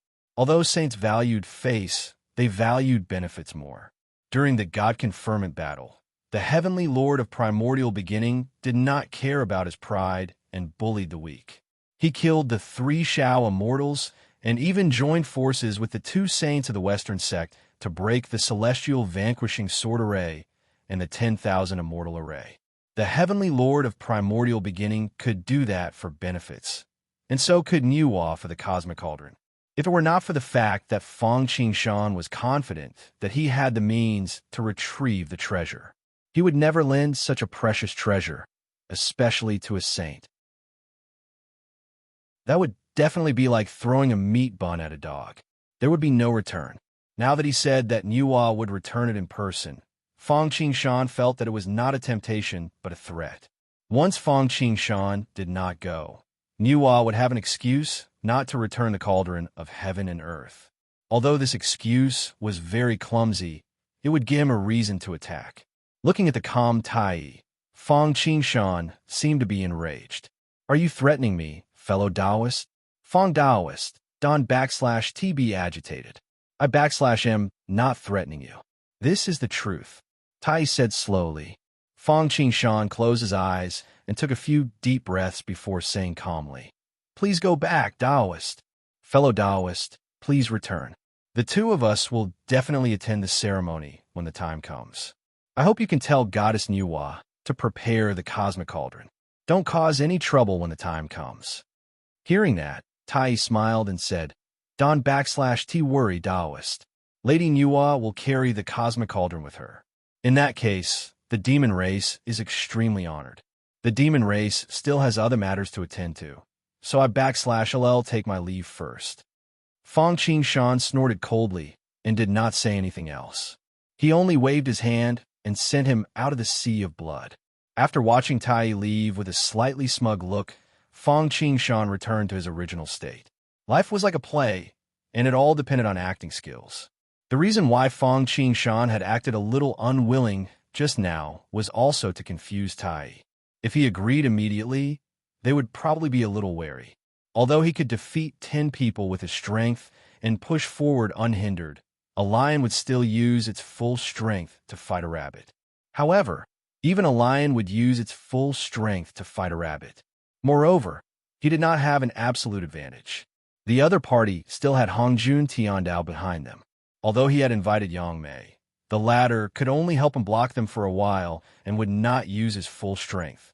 Moreover, in the desolation, even if Yang Mei used his full strength, he might not be a match for Hongjun Tiandao. In the eyes of Fang Qingshan and the others, 100 years was not even enough for a nap. Time passed in the blink of an eye. On this day, Fang Qingshan woke up from his meditation. Coincidentally, Mosquito Dowrin had also returned from the West Ocean. How was it? Did you gain anything? Let /S talk as we walk. Mosquito Dowrin waved his hand and left the sea of blood with Fang Qingshan. They went straight to the southern heavenly gate at the top of Mount Buzhou.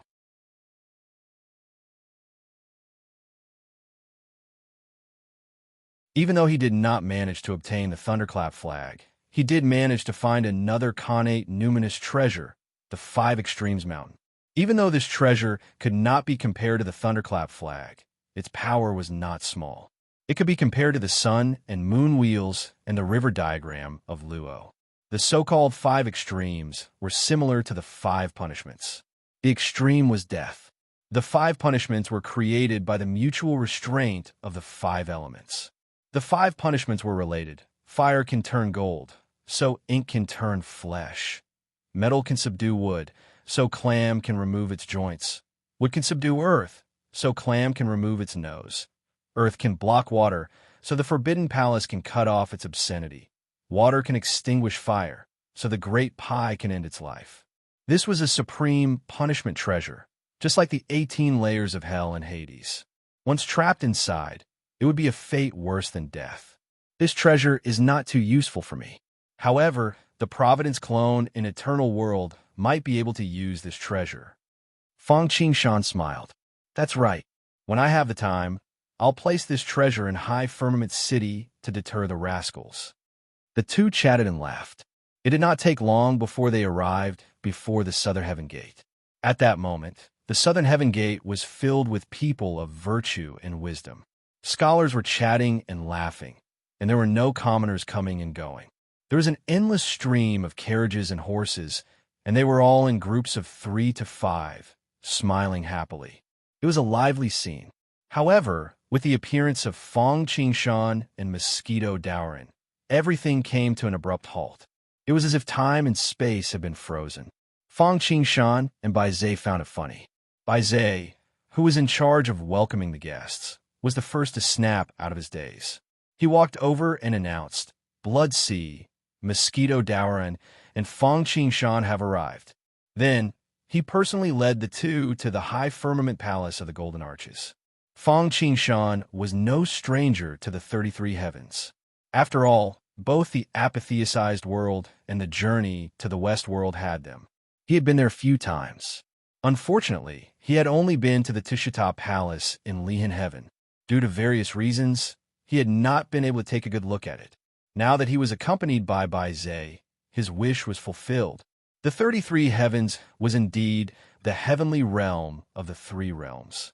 It was the center of desolation. Seeing was believing. Seeing was believing. At the same time, Fang Qingshan could not help but feel a sense of regret. If he had looked for it properly back then, this place might have become his. Compared to the three-deity island of the East Sea, there were no treasures here. Even if there were, such as the high firmament palace of the Golden Arches, they could not be moved away. However, they could be traded. What a pity, what a pity! Fang Qingshan and Mosquito Daoran shook their heads. This caused Bai Zhe to be baffled. However, he did not ask much. He just conscientiously acted as a guide for Fang Qingshan and Bai Zhe. They walked and stopped. Not long after, they arrived at the high firmament palace of the Golden Arches. At this moment, it was already full of guests. Although there were various forces and experts in desolation, they were all here. However, those who were qualified to come to High Firmament Palace were at least at the level of Zenith Heaven Golden Immortal. Pangu, Sanqing and Jin, Zhuanti, Xinyuanzi, the Duke of the East, the Queen Mother of the West, Wangshu, Xia, basically all the famous people in desolation were here. At this moment, the only one who had not arrived was Niuhua. Seeing that Fang Qingshan and Mosquito Daoran had arrived, everyone looked puzzled. In this regard, Fang Qingshan and Bai Zhe naturally did not care at all. They walked straight to their seats. They quietly waited for the development of the matter. Unfortunately, he did not want to cause trouble, but trouble came to him. However, he heard Primordial Jade say, Fang Qingshan, Mosquito Daoran, you guys are so prestigious. You actually want us to wait for you. Those who don't know better will think that you guys are sages. Hearing Primordial Jade's sarcasm, Fang Qingshan and Mosquito Daoran looked at each other and could not help but feel puzzled. Those who did not know better would think that he was a mad dog that had run out of nowhere and would bite anyone he saw. They did not seem to have offended him. Little did they know that Primordial Jade cared about his reputation the most. Back when they were in Purple Cloud Palace, they had rejected Hongjuan's offer to take them as disciples. He had already secretly held a grudge against them. Now that Sanqing and Bai Zhe had arrived, Fang Qingshan and Bai Zhe had arrived slowly. That was not all. The key was that Primordial Jade still could not see through the two's background. Moreover, just like Tai Yi, he actually felt his heart palpitate because of his malicious intent. He was unhappy and hence, he made things difficult for them. Seeing that Primordial Jade was making things difficult for them, everyone else acted as if it had nothing to do with them. In this regard, Fang Qingshan did not care at all. He and Mosquito Daoran acted as if they did not hear anything at all. They sat in their seats and looked around leisurely, completely ignoring Primordial Jade. Chapter 988. Primordial Lord of Origin was already displeased with Fang Qingshan and Fang Qingshan. Now that they had ignored him and made him lose face in front of the gods, he was even more furious. He slammed the table and stood up, scolding them. Fang Qingshan, Mosquito Daoran, I'm talking to you. Didn't you hear me? Ask my ears if I heard you or not. Why are you looking for me? Fang Qingshan chuckled. The others couldn't help but laugh when they heard that. However, seeing how Primordial Lord was about to explode for the sake of the three pure ones and the Heaven's Order Saint, they couldn't help but hold it in. For a moment, their faces turned red. After Fang Qingshan teased him, his face suddenly turned cold. Am I familiar with you? Do I have to answer your questions? Who do you think you are? Don't you know who you are? Furthermore, I can come whenever I want to. What does it have to do with me? What a busybody. If you don't want to wait, you can come later. Your legs are your own. It's not like I'm forcing you to come. One idiot. Do you think you have to be spoiled just because you're your parents? You do. Hearing Fang Qingshan's series of questions and the scolding at the end, Primordial Lord of Origin's face turned red. He stuttered for a long time, but couldn't finish a complete sentence. Shameless bastard. How dare you bully me? Primordial Lord of Origin was enraged. He took out the Pangu banner and was about to make a move. Fong Qing snorted coldly. He narrowed his eyes, and a cold glint flashed in them. If Primordial Lord of Origin dared to make a move, he wouldn't mind teaching him an unforgettable lesson. Enough! Wait. At the same time, Laozi and Di Jun spoke. We're the guests today. Let's not steal the show. Sit down. Laozi, who had been resting with his eyes closed all this time, opened his eyes and said to Primordial Lord of Origin. Then, he looked at Fong Qing and said unhurriedly, "It's easy to break when it's too rigid." Primitive was merely speaking the truth, yet the Taoist rebuked him in such a manner. The mountains don't move, but the water does. Sanqing, will definitely repay you in the future. Fong Qing only snorted coldly at Laozi's words. Although he wasn't his master in this life, Fong Qing didn't argue for the sake of the past. Today is a joyous day for the demon race. I hope that the two Taoists can give me some face and not attack now. Primordial Lord of Heaven and Fong Qing were on opposite sides. If he could bring Sanqing to his side to deal with Fong Qing and Mosquito Daoran, Di Jun would be more than willing to do so. However, now wasn't the time to do it. After all, even though they were going to plot against Fong Qing today, it was more important for the demon race to announce the establishment of the heavenly court. This was the most important thing, and they couldn't put the cart before the horse. For the sake of Big Senior Brother and Di Jun Taoist, I will let you go for now. Primordial Lord of Heaven suppressed his anger and said coldly, "Or else, I will definitely let you have a taste of the power of my Pangu banner." The power of the Pangu banner? No matter how powerful a treasure is, it still depends on the person using it. If it's a trash, forget about the Pangu banner. Even if it's the Pangu axe, so what? Fong Qing ignored Laozi, but he didn't want to spoil Primordial Lord of Heaven. Seeing Primordial Lord of Heaven's pitying look, he retorted. He didn't give any face to the demon race. After all, they were enemies. The demon race would make a move sooner or later. It didn't matter if they made a move earlier or later. If they made a move earlier, they could even ruin the demon race's plan. Why not? Primordial Lord of Heaven's suppressed anger was ignited again. Just as he was about to make a move, a suppressive force engulfed the area. That was the suppressive force of a sage. Except for Fong Qing, everyone present was stunned. Clang! Following that, there was a cry of a phoenix. Purple chi came from the east, and a strange fragrance filled the air. Wisps of auspicious light seemed to be pulled apart by an invisible hand. Like a curtain, they hung on the jade hooks. Following that, a golden phoenix flew over. On it sat a beautiful woman in palace attire. Her color made the world pale in comparison. Her beauty was unparalleled. This was not because Nuwa was more beautiful than the Queen Mother of the West, Wang Shu, Shiha, and the others present. It was only because she had the halo of a sage. She was surrounded by the sun, moon, and stars. All kinds of phenomena collided with each other, making tinkling sounds. Beside her stood a fair-skinned child. His eyes darted around, looking very cute. The person who came was naturally the only sage of desolation, the demon race's Empress Nuwa. Greetings, Your Majesty Nuwa. May Your Majesty live forever. When Nuwa arrived, everyone hurriedly tidied up their clothes and bowed respectfully.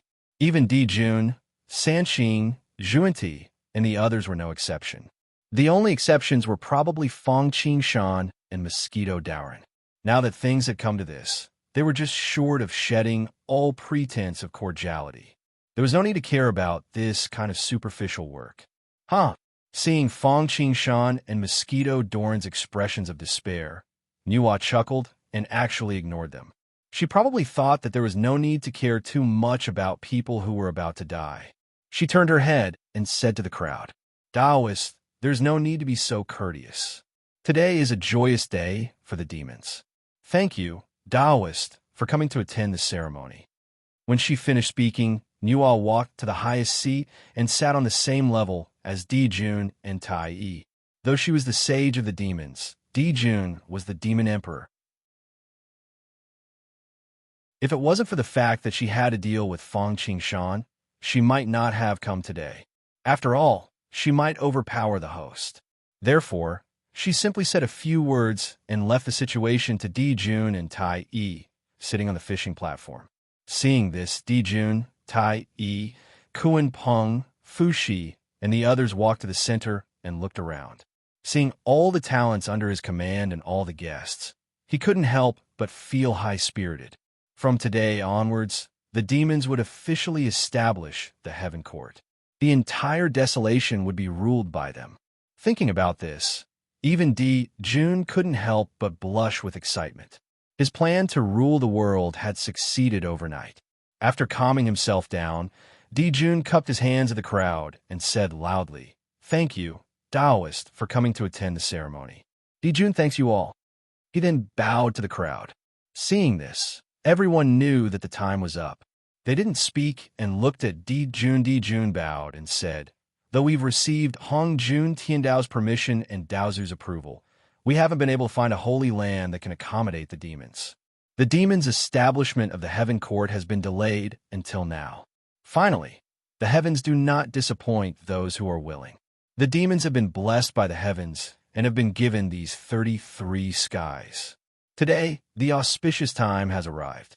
We shall establish the Heaven Court in heaven. We shall lead the desolation. I hope all Taoists can bear witness." Though everyone knew this was going to happen, everyone except the demons, Fang Qingshan and Mosquito Dowren, were all furious. Lead the desolation? Doesn't that mean we're all under your command? But the demons were powerful, and it wasn't the time to be calculative.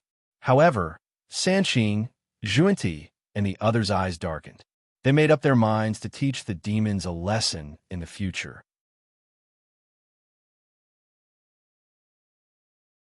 Chapter 989. In the name of Hong Jun Tiandao, today, Di Jun, Tai, Niu Hua, Fu Shi, and Kuan-Pung of the demon race have established the demon race and established the heavenly court. They will lead the desolation and use the river diagram, Luo Shu, and Bell of Chaos to suppress the heavenly court's fate. From now on, I am the celestial sovereign, Tai the eastern sovereign, Fu Shi the Shi sovereign, Niu Hua the Hua sovereign, and Kuan-Pung the demon master. I hope Hong Jun Tiandao can bear witness to this. Di Jun did not care about the reactions of the crowd. He stood in front of the throne and prayed to the heavens with a solemn expression. Rumble. As soon as Di Jun finished speaking, there was a loud noise from the 9 heavens. A vast and supreme will descended and swept over Di Jun. An emotionless voice was heard. Yes. Before Di Jun could rejoice, he saw a huge light pillar of merit fall.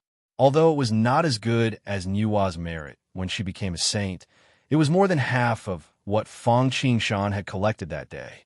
When the light pillar of merit fell above the Lingxiao Hall, about half of it fell on Di Jun, Tai, and Tai. Unlike Fang Qingshan, Di Jun and Tai did not stop it. The merit was as good as it could be. Their aura continued to rise. In just a moment, Tai and Di Jun's body shook, and a person who looked exactly like them walked out, killing 2 corpses. At this moment, with the merit of establishing the heavenly court, Di Jun and Tai killed both the good and evil corpses. That was not all. After all, they had already reached the heavenly court. The merit was just an opportunity. After killing the 2 corpses, the growth of their cultivation did not seem to stop. Sage to be intermediate stage, sage to be late stage, all the way to sage to be peak stage before stopping. Unfortunately, Di Jun's obsession with Tai was too strong. Although he had reached sage to be peak stage, he could not kill all 3 corpses like Niu Hua. Even so, Di Jun and Tai Ji were already very satisfied. Of the remaining 5 layers of merit, 20% went to Niu Hua, and the remaining 2 were split between Kuan Peng and Fu Shi. The last layer was split between Bai Zhe and the other 10 marshals. Although there was a lot of merit for establishing the heavenly courts, it was nothing in Yua's eyes. Furthermore, this bit of merit was just a drop in the bucket for her and could not help her break through again. Besides, she had just broken through to primordial chaos not long ago, so she could not use the merit to improve in a short time. Otherwise, it would be detrimental to her foundation. Thus, Niwa shook her long sleeves, rolled up the merit points that were falling towards her, and tossed them towards Fushi. In the past, Fushi's cultivation level was similar to that of Dijun's. He was also a corpse slayer, an early-stage quasi-sage. Now that he had the merit from establishing the heavenly court, his cultivation base was rising, just like Tai and Dijun. In the end, he also stopped at the peak of quasi-sage, which made everyone jealous and wanted to replace him. As for Kuan Peng, he was not as lucky as Fushi. After all, not everyone had a sister who was a sage. However, with the merit points, Kuan Peng still used the momentum of the demon clan to kill the second corpse in one go. As for Bai Zhe and the others, although they share the last layer of merit points, their cultivation levels improve the most. Everyone took this opportunity to kill the good corpse in one go and entered the quasi-sage realm. Good fella, establishing the heavenly court, adding merit points to one's body, instantly increasing the strength of the demon clan. 3 peak quasi-sages, 1 quasi-sage who had killed 2 corpses, and 10 early-stage quasi-sages. There's also a primordial chaos sage. At this moment, the people watching the ceremony could not help but feel a deep sense of fear towards the demon clan. Apart from Laozi, primordial chaos, and Tong Tian, they were also in the late stage of quasi-sage. Relying on this strength, the demon clan might not be able to dominate the world, but there were basically no forces that could contend against them. This was especially so for Tang Wang Kung, who was named the leader of the male deities by Daozu. Unfortunately, he had only killed 2 corpses, so one could imagine how he was feeling. While the others were solemn, they could only sigh that it was indeed the trend of the times, and the merit was boundless. Dijun Tai stabilized his realm and sensed the changes in his body. He looked around and saw the solemn expressions of the people around him. He could not help but laugh out loud. He was not extremely arrogant, but he was very satisfied.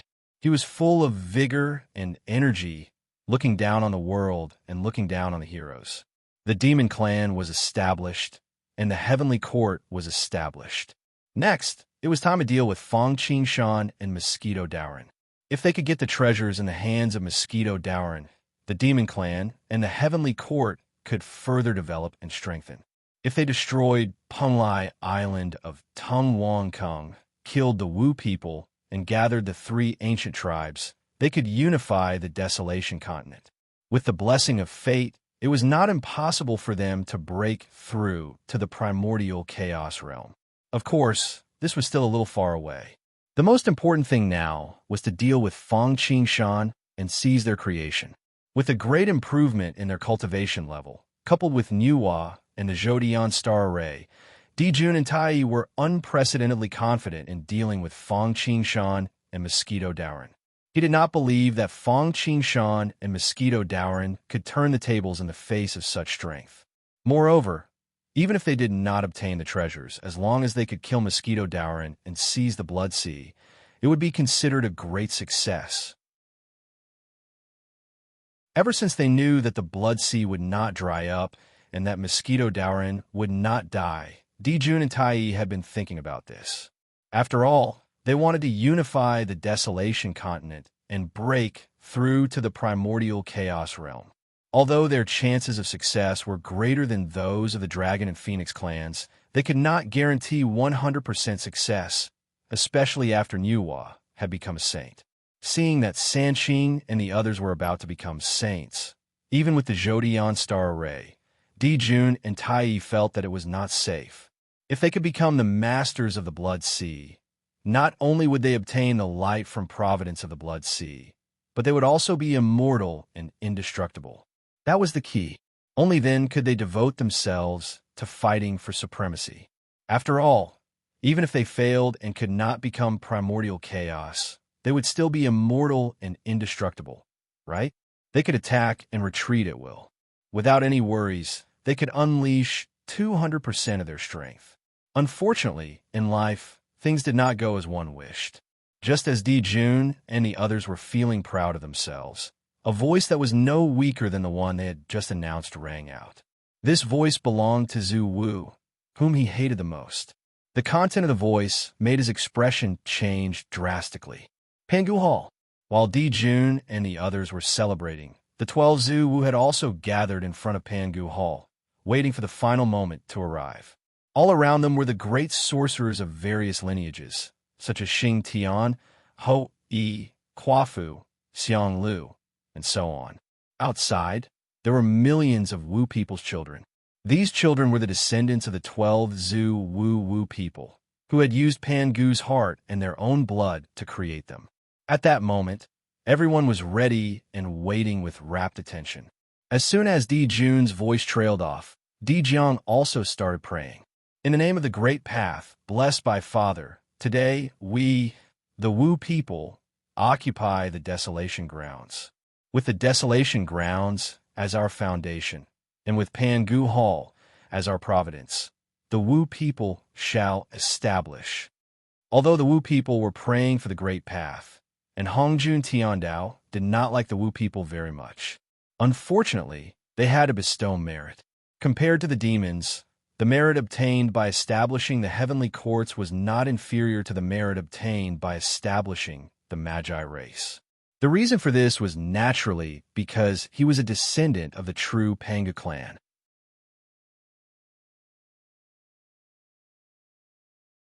Chapter 990. Although Zhu Wu did not cultivate his primordial spirit, his physical cultivation was not inferior to that of a sage-to-be. He did not even have a top spiritual treasure, and he was invincible among his peers. Just like Emperor Jun, Tai Yi, and the others, their cultivation levels had also increased with the addition of merit.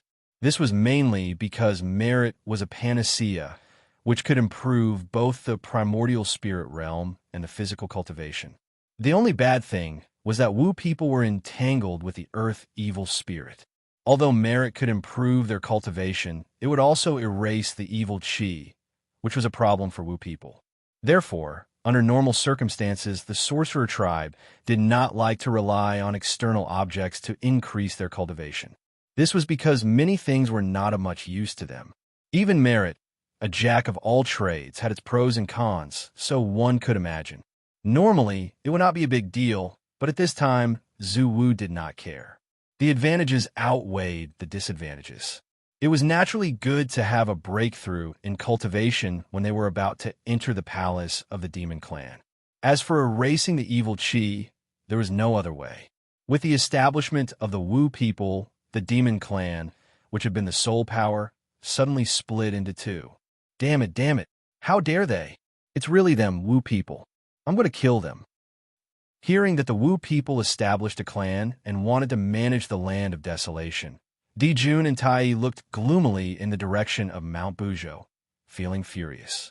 Most importantly, they had the support of the Great Path from Hongjun Tiandao. Wasn't this a slap in the face? They had not yet dealt with the Wu people, but the Wu people had come to make trouble for them. How could they not be angry? Jun and Tai Yi were not the only ones who were furious. Even Yuhua, who had transcended, and Kuenpeng, who had been reluctant before, were furious. After all, they were now in the same boat. They were bound together for good or bad. Snatching food from the tiger's mouth. Today, they should have enjoyed the glory and merit luck alone, but Wu people had forcibly snatched half of it from their mouths.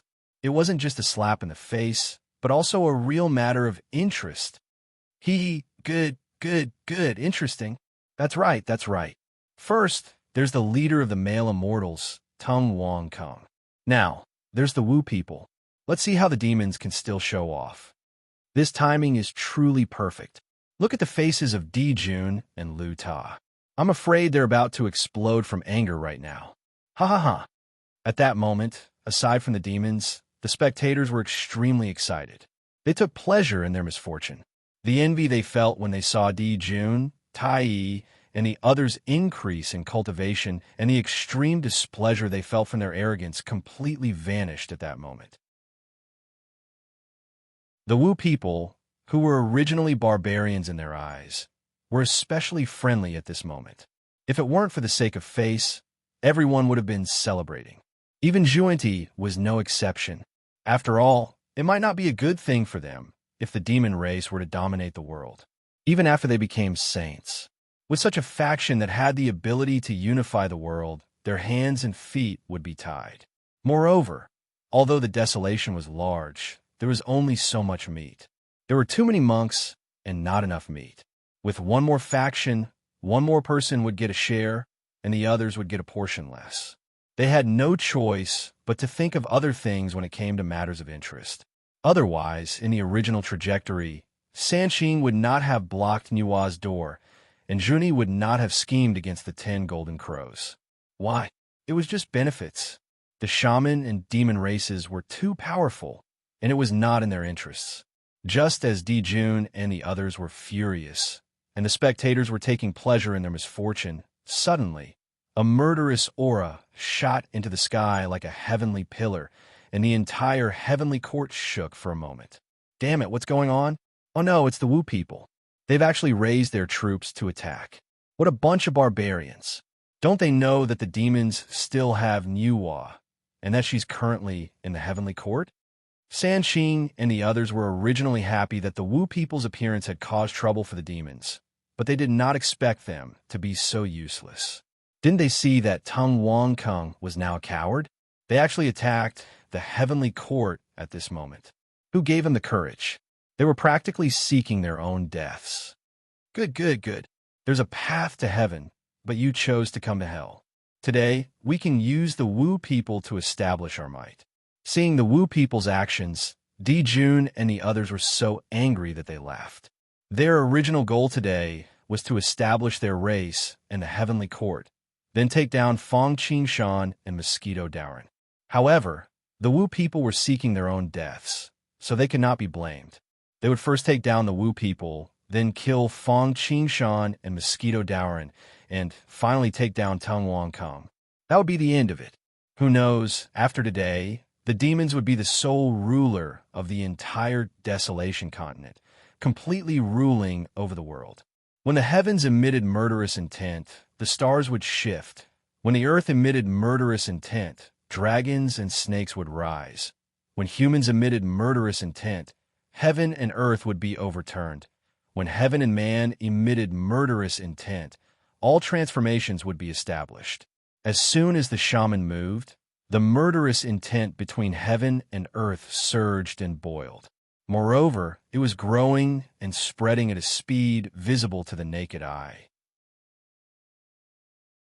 In an instant, dark clouds loomed over the city, and an invisible pressure swept across the entire place, causing everyone's heart to palpitate.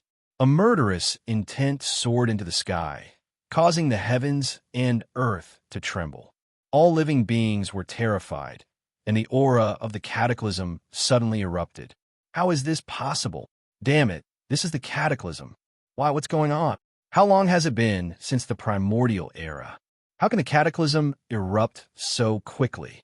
Those who came from the immemorial era were shocked when they sensed the cataclysm. They were initially gloating over the misfortune of others, but now they were filled with regret. They really didn't check the almanac before they left the house. They were only here to observe the ceremony, but they didn't expect to encounter the cataclysm. It was simply bad luck. Since the world of desolation, a few cataclysms have passed. Yet, every cataclysm caused people's faces to turn pale when they talked about it. There was a cataclysm during the creation of heaven. 3,000 demons stood in the way, and in the end, Pangu died. The calamity of the beasts, where the beasts transformed from the flesh and blood of demons, wreaked havoc in the world of desolation. The Dragon Clan and the Phoenix Clan emerged to enforce justice on behalf of the heavens, slaying the demons, and almost wiped out the entire Beast Clan. The Dragon Clan and the Phoenix Clan also rose to the top and united the Scaled Beast Clan, the Flying Beast Clan, and the Walking Beast Clan. The three clans ruled over the world. At their peak, the Dragon Clan and the Phoenix Clan were no weaker than the Monster Clan of today. Apart from Hong Jun and a few others, all the supreme beings in the world were threatened by them. Those who surrendered would live or die. Even Hong Jun and the others could only retreat and plot against them. They didn't dare to face the armies of the three clans. Just like when the shamans and monsters were at their peak, even if the sages appeared, they could only avoid them. Although the Dragon Clan and the Phoenix Clan's cataclysm was not as powerful as the calamity of heaven, it was much more brutal than the calamity of the beasts. The Dragon Clan and the Phoenix Clan declined because of this. Not 1 in 100, or even 1 in 1,000, survived. Blood flowed like an ocean, and corpses piled up like mountains. The entire desolation was about to turn into a graveyard. Not only that, the Western ancestral vein was directly destroyed, and the living beings of the West were unable to recover from this setback. How could they not learn from the mistakes of the past?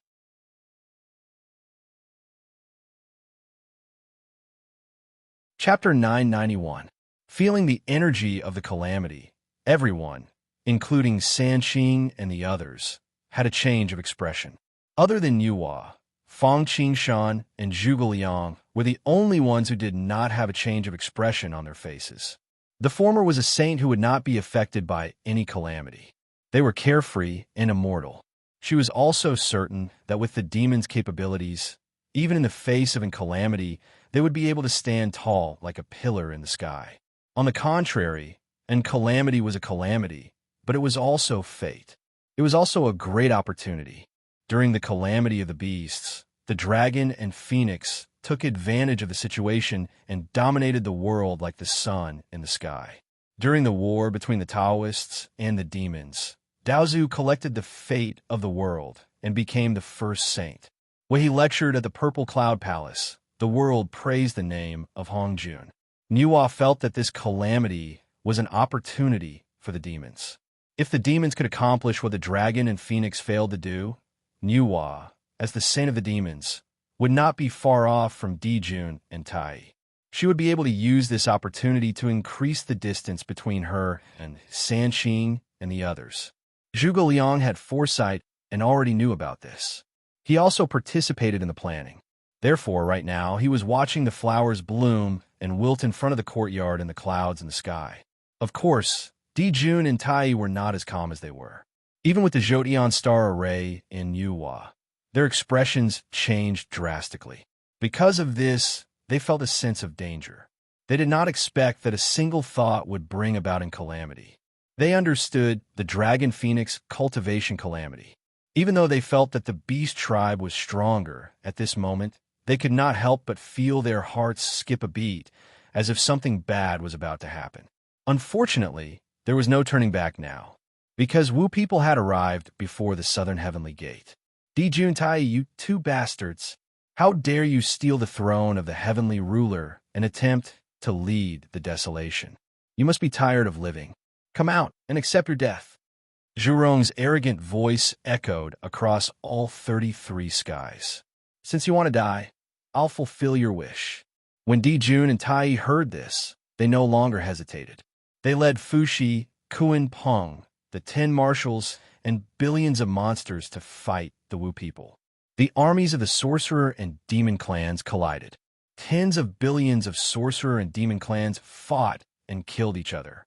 Once again, the grand scene of the dragon and phoenix great tribulation of the past reappeared. Once the battle began, soldiers would fight soldiers, generals would fight generals, and commanders would naturally fight commanders. Sorcerer soldiers against demon soldiers, sorcerer generals against demon generals, great sorcerers against the 10 marshals. As for the 12 Zuwu, they were naturally Dijun, Tai, Fushi, and the Kuanping.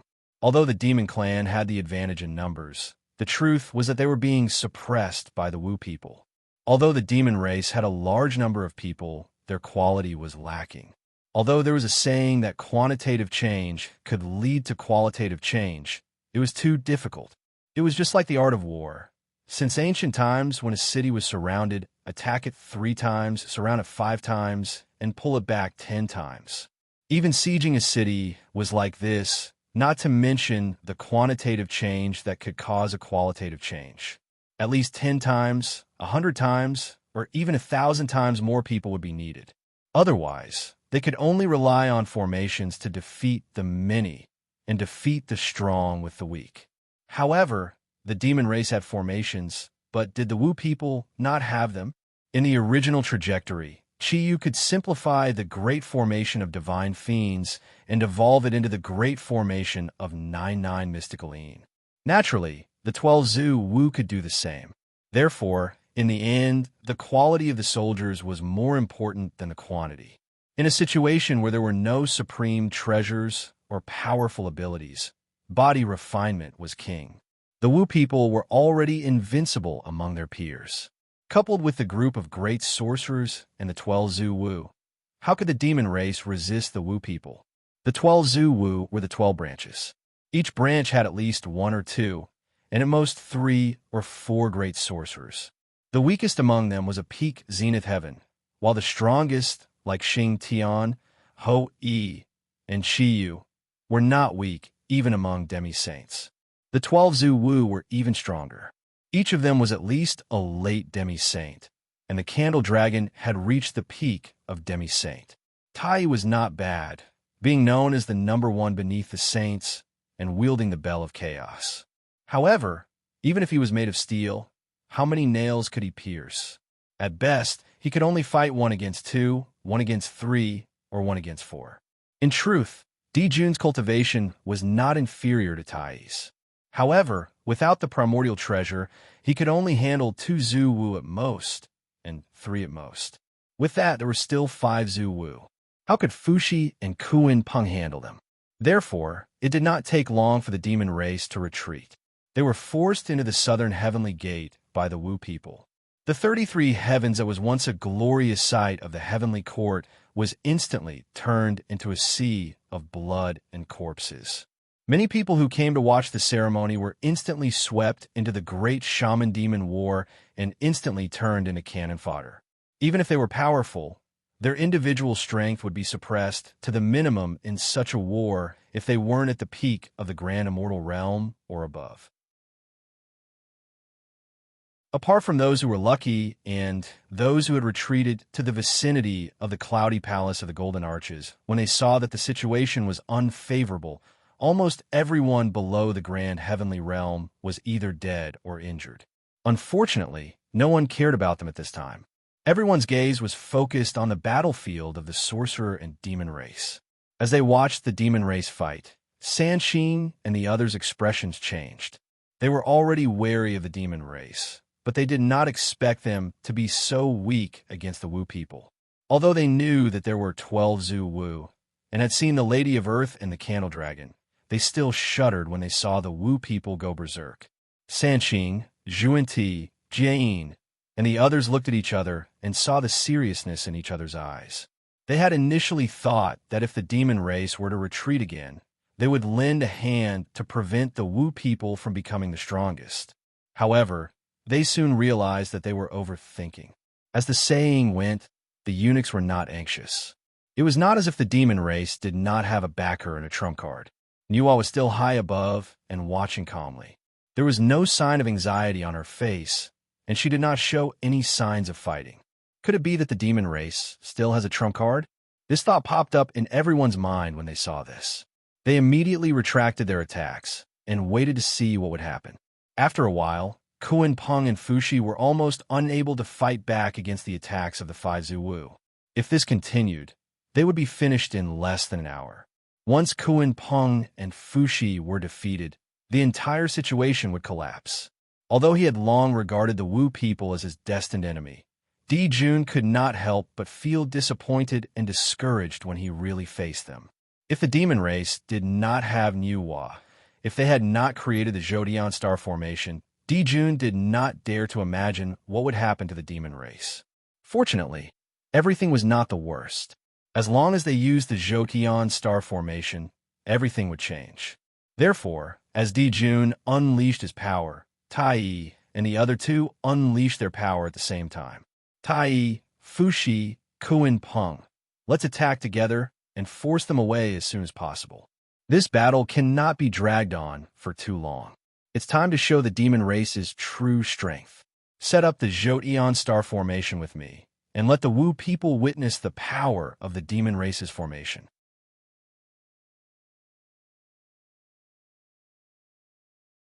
Chapter 992. Okay.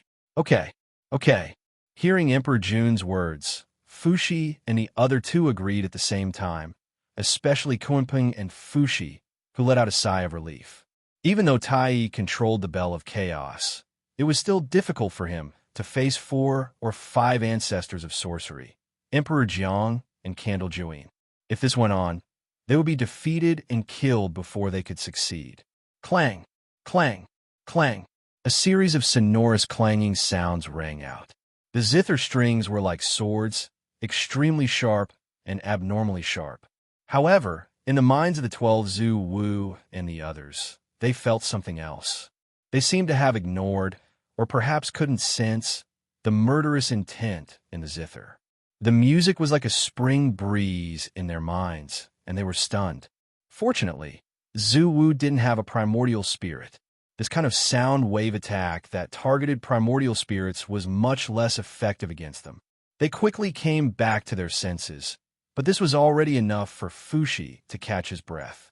Fuxi's zither, Fuxi's accompanying treasure. Although it wasn't one of the top 10 primordial spiritual treasures of desolation, it wasn't any weaker in his hands. In the future, Fuxi joined the human race and became a celestial emperor. He even spread music with his zither and shared some of the merits. Buzz. As Fuxi attacked, the Kunpeng naturally didn't want to be outdone. A golden palace descended from the sky and suppressed the surroundings. The Demon Palace. It was the only treasure the Kunpeng could use. At the same time, to be on the safe side, the Kunpeng revealed his original form. He turned into a giant Kun that covered the sky and used his innate skill, devouring the heavens and earth. For a moment, the entire 33 heavens darkened. One couldn't even see their own fingers. This was the Kunpeng's skill. It could devour everything, including light. Dijun didn't use his innate treasure, the ancient book river diagram. After all, while this treasure was good, it wasn't offensive or defensive. It focused on deduction. Therefore, he summoned a towering tree that was burning fiercely. Guopu's Xuanzhongji, the highest in the world, Fusang has no branches. It goes up to the sky, coils down, and reaches the 3 springs. This was the supreme treasure of the Gold Crow's bloodline, the Fuso Wood, one of the 10 top-grade pre-world spirit roots of desolation.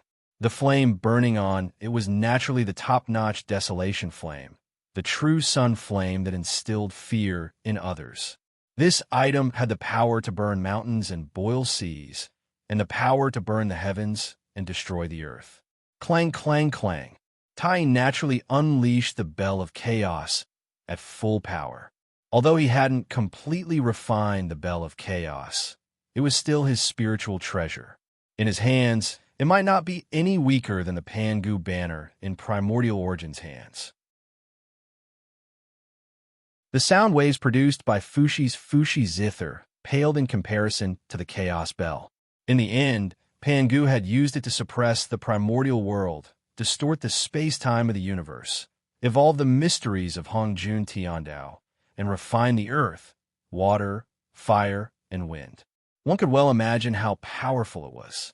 When it unleashed its full power, the bell rang, causing the universe to shine, the heavens and the earth to lose color, and the universe to shake.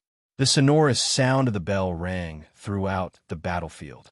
The terrifying sound of the Bell of Chaos caused the originally anxious battlefield to pause. Even Yua was momentarily dazed. She was a saint, and Tai had not targeted her. One could imagine how 12, Zhu Wu, and the others, who bore the brunt of the attack, felt. Fortunately, Tai had not become a saint or origin immemorial. Unleashing all his power once was a huge burden on him, and he had no ability to continue attacking. Even so, many people truly understood the power of the 3 treasures of opening the heavens. This was especially true for Jane. Juanti and the other 2 were filled with envy and jealousy. Yua was fine. After all, she had already obtained a cauldron of heaven and earth. Moreover, this treasure contained the power of creation, which was very compatible with her. In addition, she had to deal with Fang Qingshan later. He had several treasures in his hands. If she obtained one more, even if she had to face Laozi and become a saint, Niwa would not be afraid of him. Regardless of this, because of the Bell of Chaos, Fushi, Kuinpeng, and the others quickly gathered with Dijun. The four of them stood in the positions of the Four Beasts formation. Luo River Formation, rise. Dijun shouted. He raised his hand and threw out the natal spiritual treasure, the river diagram of the Luo. It evolved into a top-notch formation, the river diagram formation of the Luo. With the river diagram as the formation map, it was no weaker than the yin and yang dust sword formation. Of course, this formation was not enough to deal with 12 Zuwu. However, Dijun only wanted to use this formation to cooperate with the Bell of Chaos to suppress the formation I of a Jotian star formation. After the attack of the Bell of Chaos, the ancestor of Sorcerer and the others quickly came to their senses. However, in a battle between experts, every second mattered. It was this brief moment that gave Emperor Jun and the others a chance to take a breather and give orders. Taking advantage of the shock of the Bell of Chaos and the moment when the river diagram formation of the Luo was formed, the 10 marshals and 365 Zenith Heaven Golden Immortals gathered around Dijun. Everyone, listen to my order. Set up the Jotian star formation. Dijun gathered his Dharma power and shouted. Every word was like a thunderbolt, and every sentence was filled with murderous intent. It was like a boundless storm that hit the hearts of everyone. They were terrified and terrified. Of course, this was only for the others. For the demon clan, their blood was boiling and their fighting spirit was high. The group of great, overarching golden immortals spread out, and each took out a star banner and waved hard. In an instant, the sky above the 33 heavens was suddenly filled with stars, and the sun and moon were in the sky. In a few breaths, the demon clan's Jotian star formation was set up. Boom! The starlight that filled the sky emitted a dazzling divine splendor. The 365 perfected golden immortal great demons shouted in unison. The 365 great heavenly star banners in their hands were as large as mountains. They were linked to the ancient starry sky and swayed like tens of thousands of lightning bolts. With a shake, hundreds of millions of galaxies surged out like a tide, using the infinite stars as arrows to shoot the enemy. The Jotian star formation.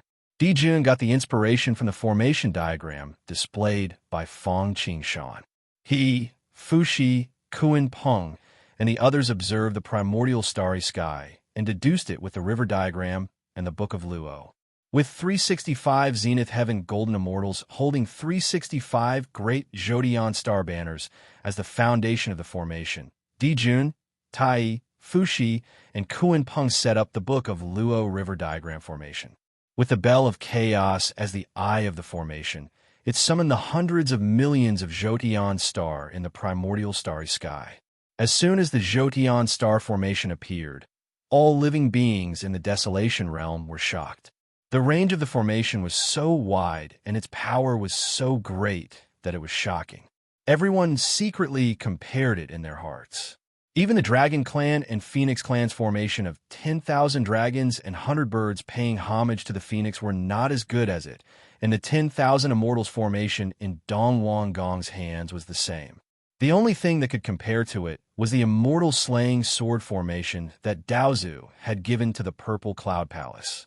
Moreover, the most incredible thing was that if they had not seen it with their own eyes, they would have thought that it was a saint.